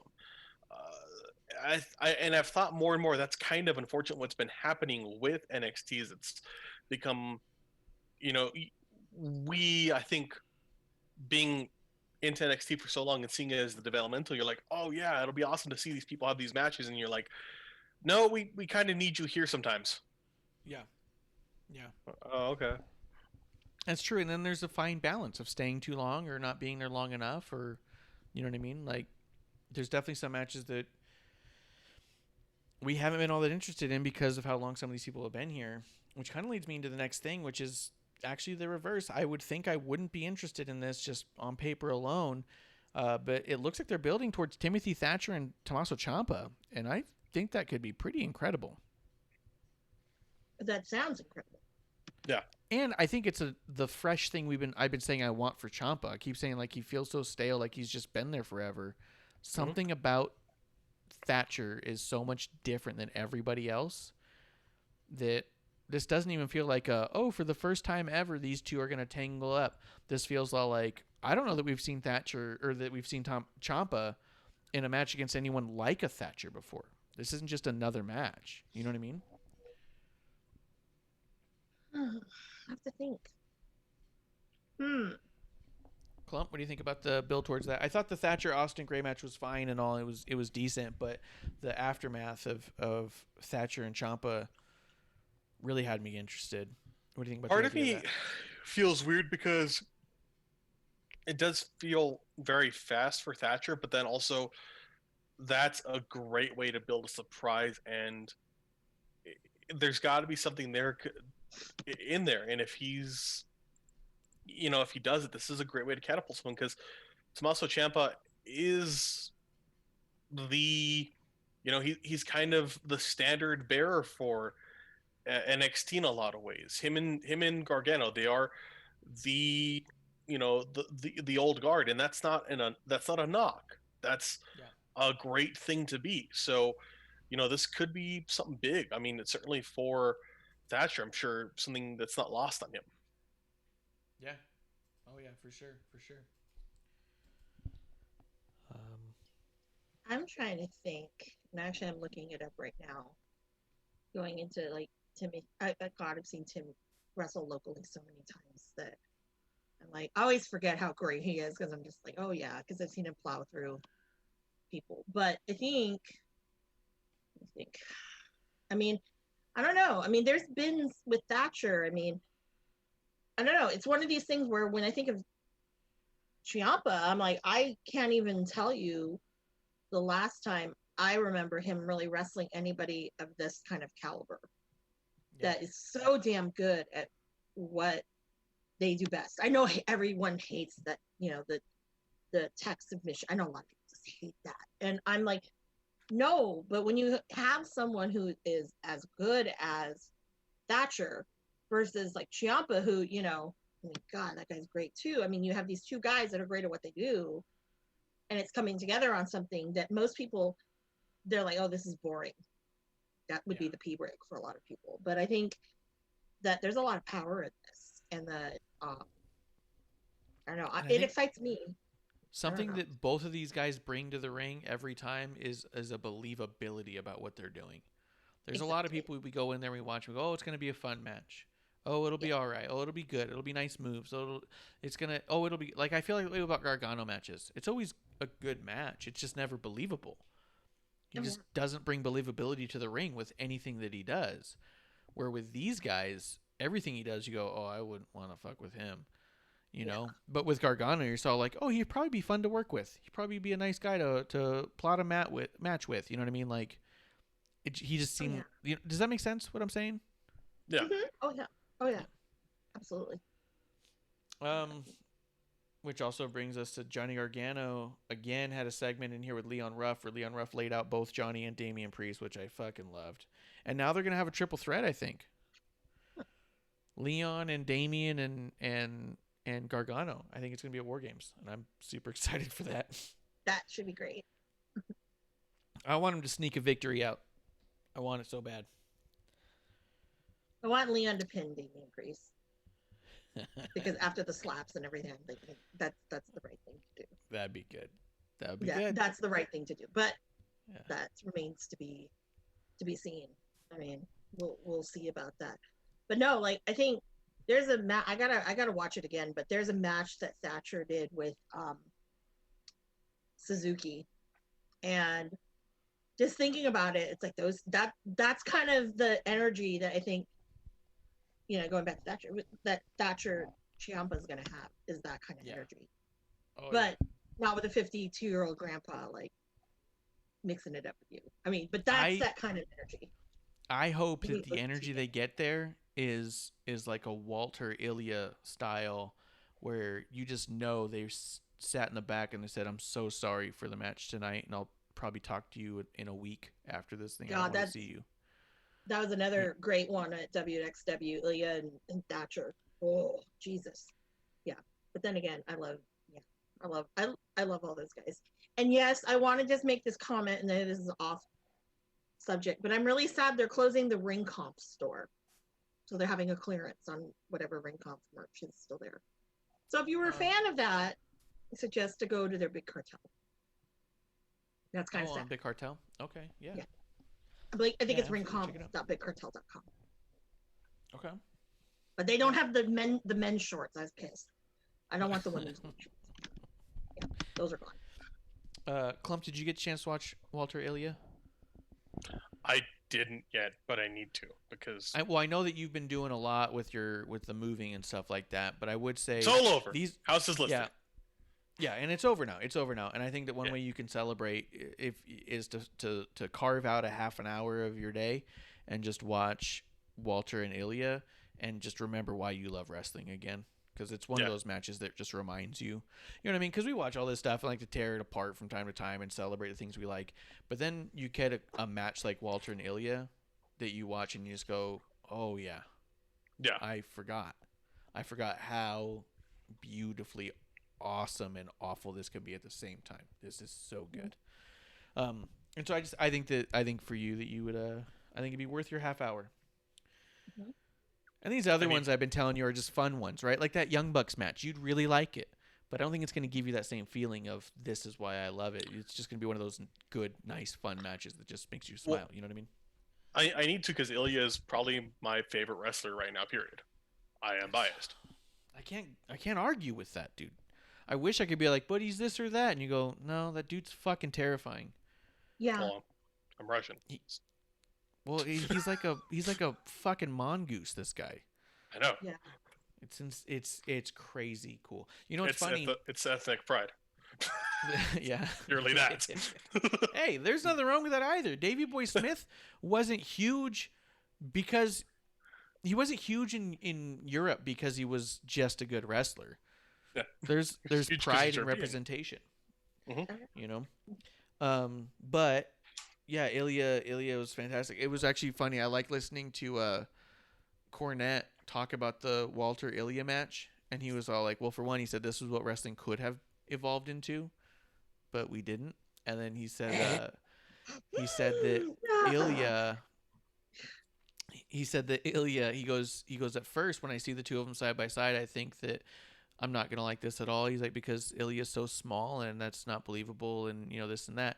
And he goes, but then the guy starts doing stuff, and I believed every second of it. You know, like, he goes, he's got a way of making you believe it and forgetting his size because he comes off as so violent. That's awesome. So good. Seriously. But making you believe is the heart of why we love wrestling. Guys, Rhea Ripley versus Io Shirai. I thought it had a really rough start. I thought everything up until the first commercial break, they just weren't clicking. And I was like, one of these women needs to just take down the other one in a headlock and reset this match. Yes. They just need to reset it. Because both of them are better than this. And we know it. I was like, it's just not clicking. And I was like, and I refuse to believe they don't have the right chemistry for this. And then something happened. It looked like Io. It looked like, so I think Io hit, she was on Rhea's shoulders and Rhea drops her forward. And they do this whole thing where it's like, oh, she hit her chin. But I don't think she did. I think when she came back, they clonked heads. And I think Io took it worse than Rhea. So I think the back of her head hit Rhea's skull. And then everything after that was also, I mean, it got worse. And it got to the point where they actually pulled medical on the picture-in-picture. Medical's off to the side talking to Io. And Rhea's kind of like just prancing around while the referee's saying like, hey, stay away, we're checking on her. And, you know, Rhea's talking her shit. But after that, they got it together. And then it got incredible, dude. So good. Amanda, what did you think of this match? You know, I'm going to agree with the whole thing. It was weird at first. I'm like, oh, does this feel like kind of uncomfortable? Is it timing? I mean, I don't know. But as everything progressed, I was like, oh, okay. This is what I was expecting from the get-go. So, you know, but it was just it was very awkward, I thought. Like, oh. So, and that bump, the head thing was a little awkward too. But I don't know. But it was an enjoyable match. But at first, I just was like, what is going on here? Does it mean that a lot of these ladies, I guess, now NXT, there's always going to be one rough ladies match, and unfortunately, this was it. That's the first thing I could think of at the beginning of the match. Mm-hmm. So I'm glad it got better. Yeah. No, I mean, me too. Clump, did you get to see much of this one? From what I saw of it, I think I saw the first up to the first commercial because it felt off. I agree with you. It felt weird. Just yeah, it didn't. I kind of thought I was watching two very different performers, and wanted something different. And then as I saw it later, I was like, oh, this isn't too bad, you know, because as I'm, you know, kind of watching and doing other things, oh, this isn't too bad. But the first part, which really had more of my attention, is like, okay, this is unique. This is, I don't know if I'd do this.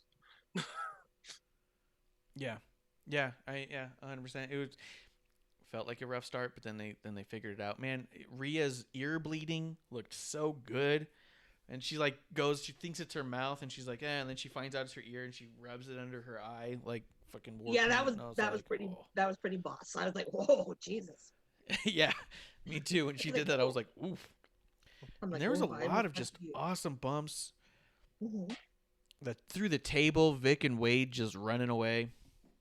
I don't know, man. I thought this whole presentation was fantastic and reminds you of what makes them both so good. Because I've been saying for a while, just the way that Rhea's been booked and the way that it's all gone, I didn't know how I would feel about an Io versus Rhea one-on-one match.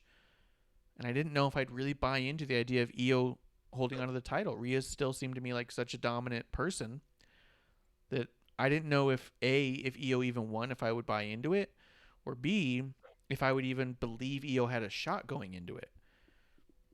But, yeah, no, by the end of it, I was screaming and yelling and the whole thing. Like, I was way off on it. I was wrong. Right on. Yeah. It was just awesome, man. It was so good. And so the thought right now is that Rhea's leaving NXT, that was her NXT swan song. What do you guys think about that? I didn't realize that. Well, if you watch the very end, it's hard to tell. It seems like she might be saying, "I'm going to miss you" to Io when they're like hugging and stuff. And it seemed pretty final in the way that they were all kind of celebrating and standing there and taking it in, and then Rhea running away. That there's a belief that she's done with NXT. Now, is she going to the main roster, or is she done with WWE? Well, I guess that just goes into rumor and speculation, and who the fuck truly knows. But I think that the belief would be that she's going to the main roster. Yes, my hope. Like, please don't mess this up. Yeah, yeah. You would want that, wouldn't you guys? But guess what? Nah. Yeah. No way. Oh, yeah. Yeah, she just goes back to NXT UK. Oh, God, that'd be awful.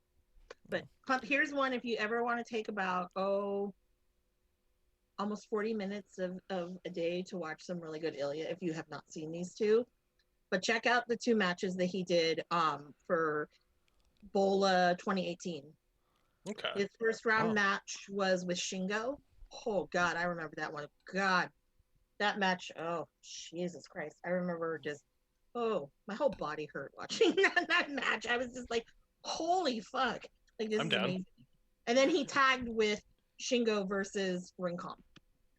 They did a tag. That was, oh, God, another one. Holy shit. I think, yeah. I know, like, I was like, I'm spent. I'm spent. Yeah. This is Clum should have amazing. an Ela appreciation weekend. Yeah, those are two to put in there because the only time that we got to see him at PWG, but you know what, man, that 2018 Bola was a banger just because of everyone who was there. Okay.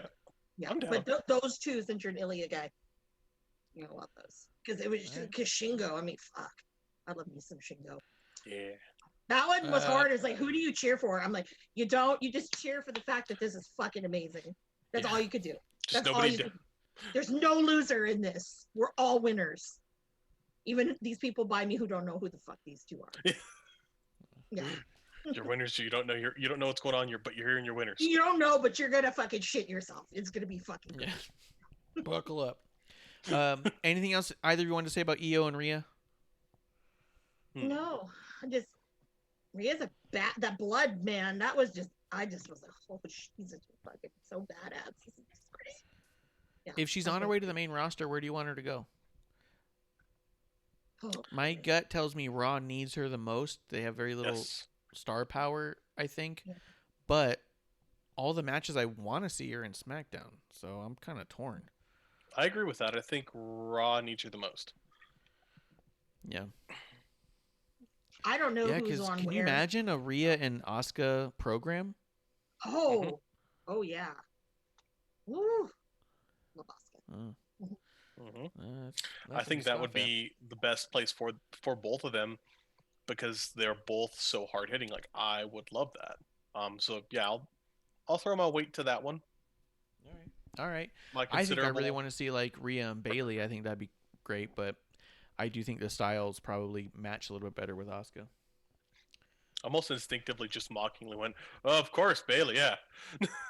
I think Bailey brings out the best in most of her opponents. Most of the matches she had, championship matches of this past year, were against talent we hadn't seen really highlighted much, and they put on matches of their careers those nights. So, I feel like it's possible to see a little bit more out of somebody. Maybe. But Asuka's not putting out crap matches neither, so. Yeah. That's what I mean. I think their styles probably match better, but I don't know. That I agree. I don't know. Yeah.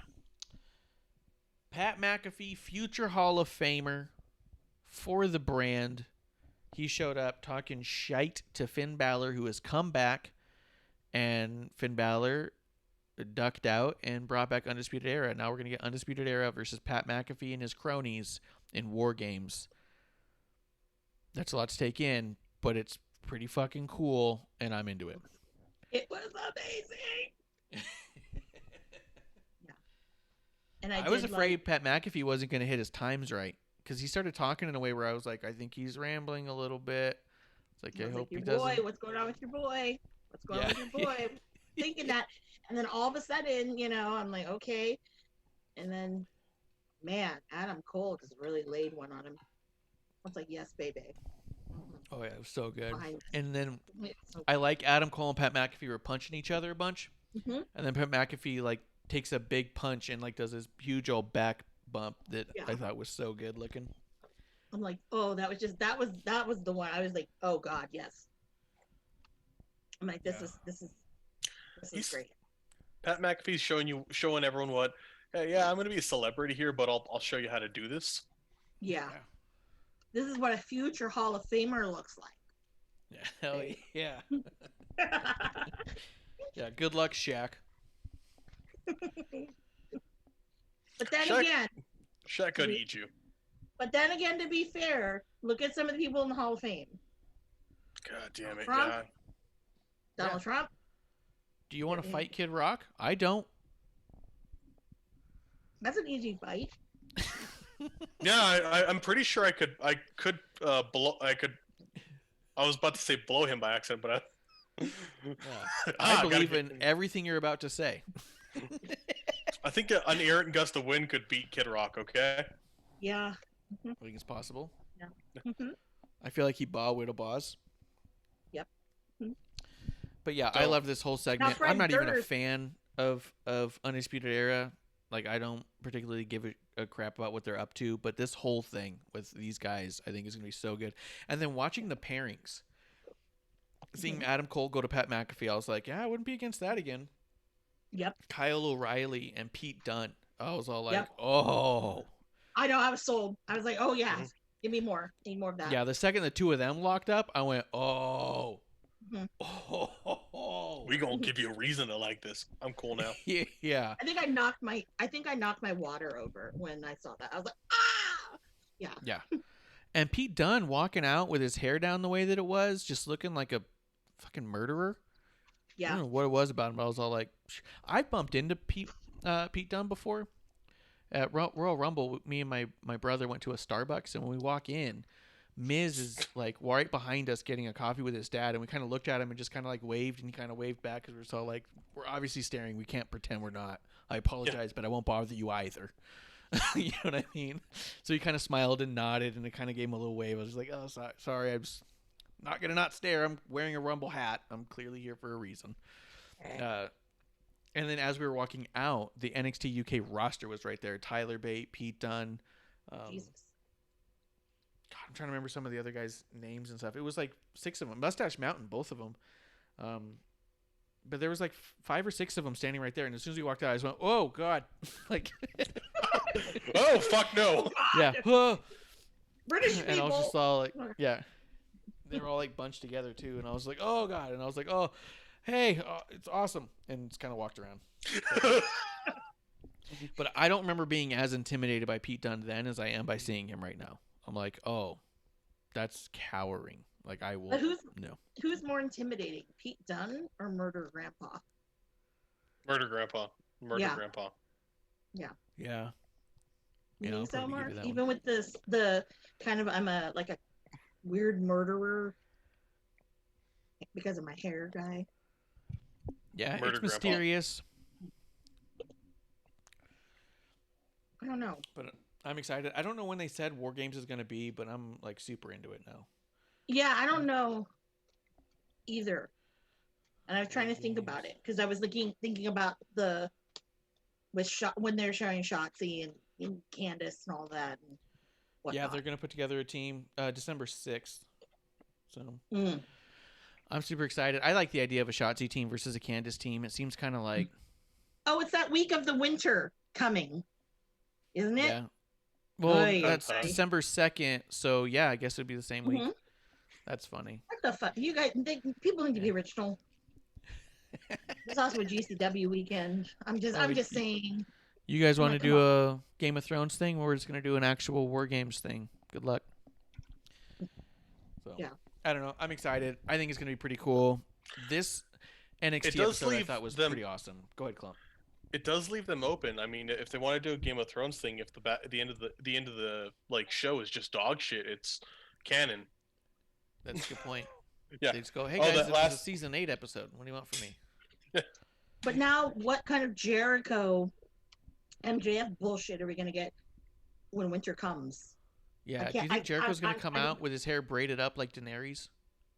I think it's gonna come out like Robert Baratheon's fat fucking ass. You're such a piece of shit, Clump. I'm sorry. I mean, I don't even know what to expect at this shit. Like, I really don't. Like, okay, what's next? You know, Yeah. because obviously they're using copyrighted material. So, well, you know what I was actually expecting, and the movie should have been The Hangover, following Dynamite. Whoever did the programming did that wrong. Oh. They should have put the Hangover. That would have maybe Yeah. gave them even better ratings with it. Yeah, But- that could have been helpful for sure. Or at least the But whatever. lead-in. But, Yeah. But I feel like this episode of NXT was phenomenal. It was so good, top to bottom. I really enjoyed it. I don't always. I've shit on NXT pretty hard on the show a few times. So if you listen to all of our episode 1s, you'll remember I said that in episode 1. This is Wrestling on the Rocks, where every show is our first show. Guys, was there anything that you feel like we missed? I feel like I'm good. We are champions of Wrestling on the Rocks. I also feel that if you want to like NXT a little bit more than you did the week before, watch AEW first, and then you'll love it. oh yeah, agree. Yeah. Guys, Or here's the watch- problem is I'm trying to close the show, and producer is fast asleep, and I don't know how to wake her up. uh-oh. Does she have any way to hear us? Because I could yell. Oh, we're gonna... You want to pick a Ricky Shark's ass? You ready? Wait, if you're sleeping, you can't see it. She's up. She's up. Guys, Oh. we're Wrestling on the Rocks. Thank you guys for tuning in, for having a drink, for hanging out with your drinking buddies. Check us out at WrestlingOnTheRocks.com for all of our links. Find our special resident guest, Amanda Jane, at Amanda Jane with a Y. Find Clump at Crybaby Clump on Twitter. Yeah. Find me at Ref Marsh. Find us at Wrestling on the Rocks. Give us the likes, give us the subscribes, give us the bells, the whistles, the stars, all the things. Most importantly, get us a drink. Yes. Guys, I think that's the last call. And good morning to producer. And good morning. Guys, last call. Cheers.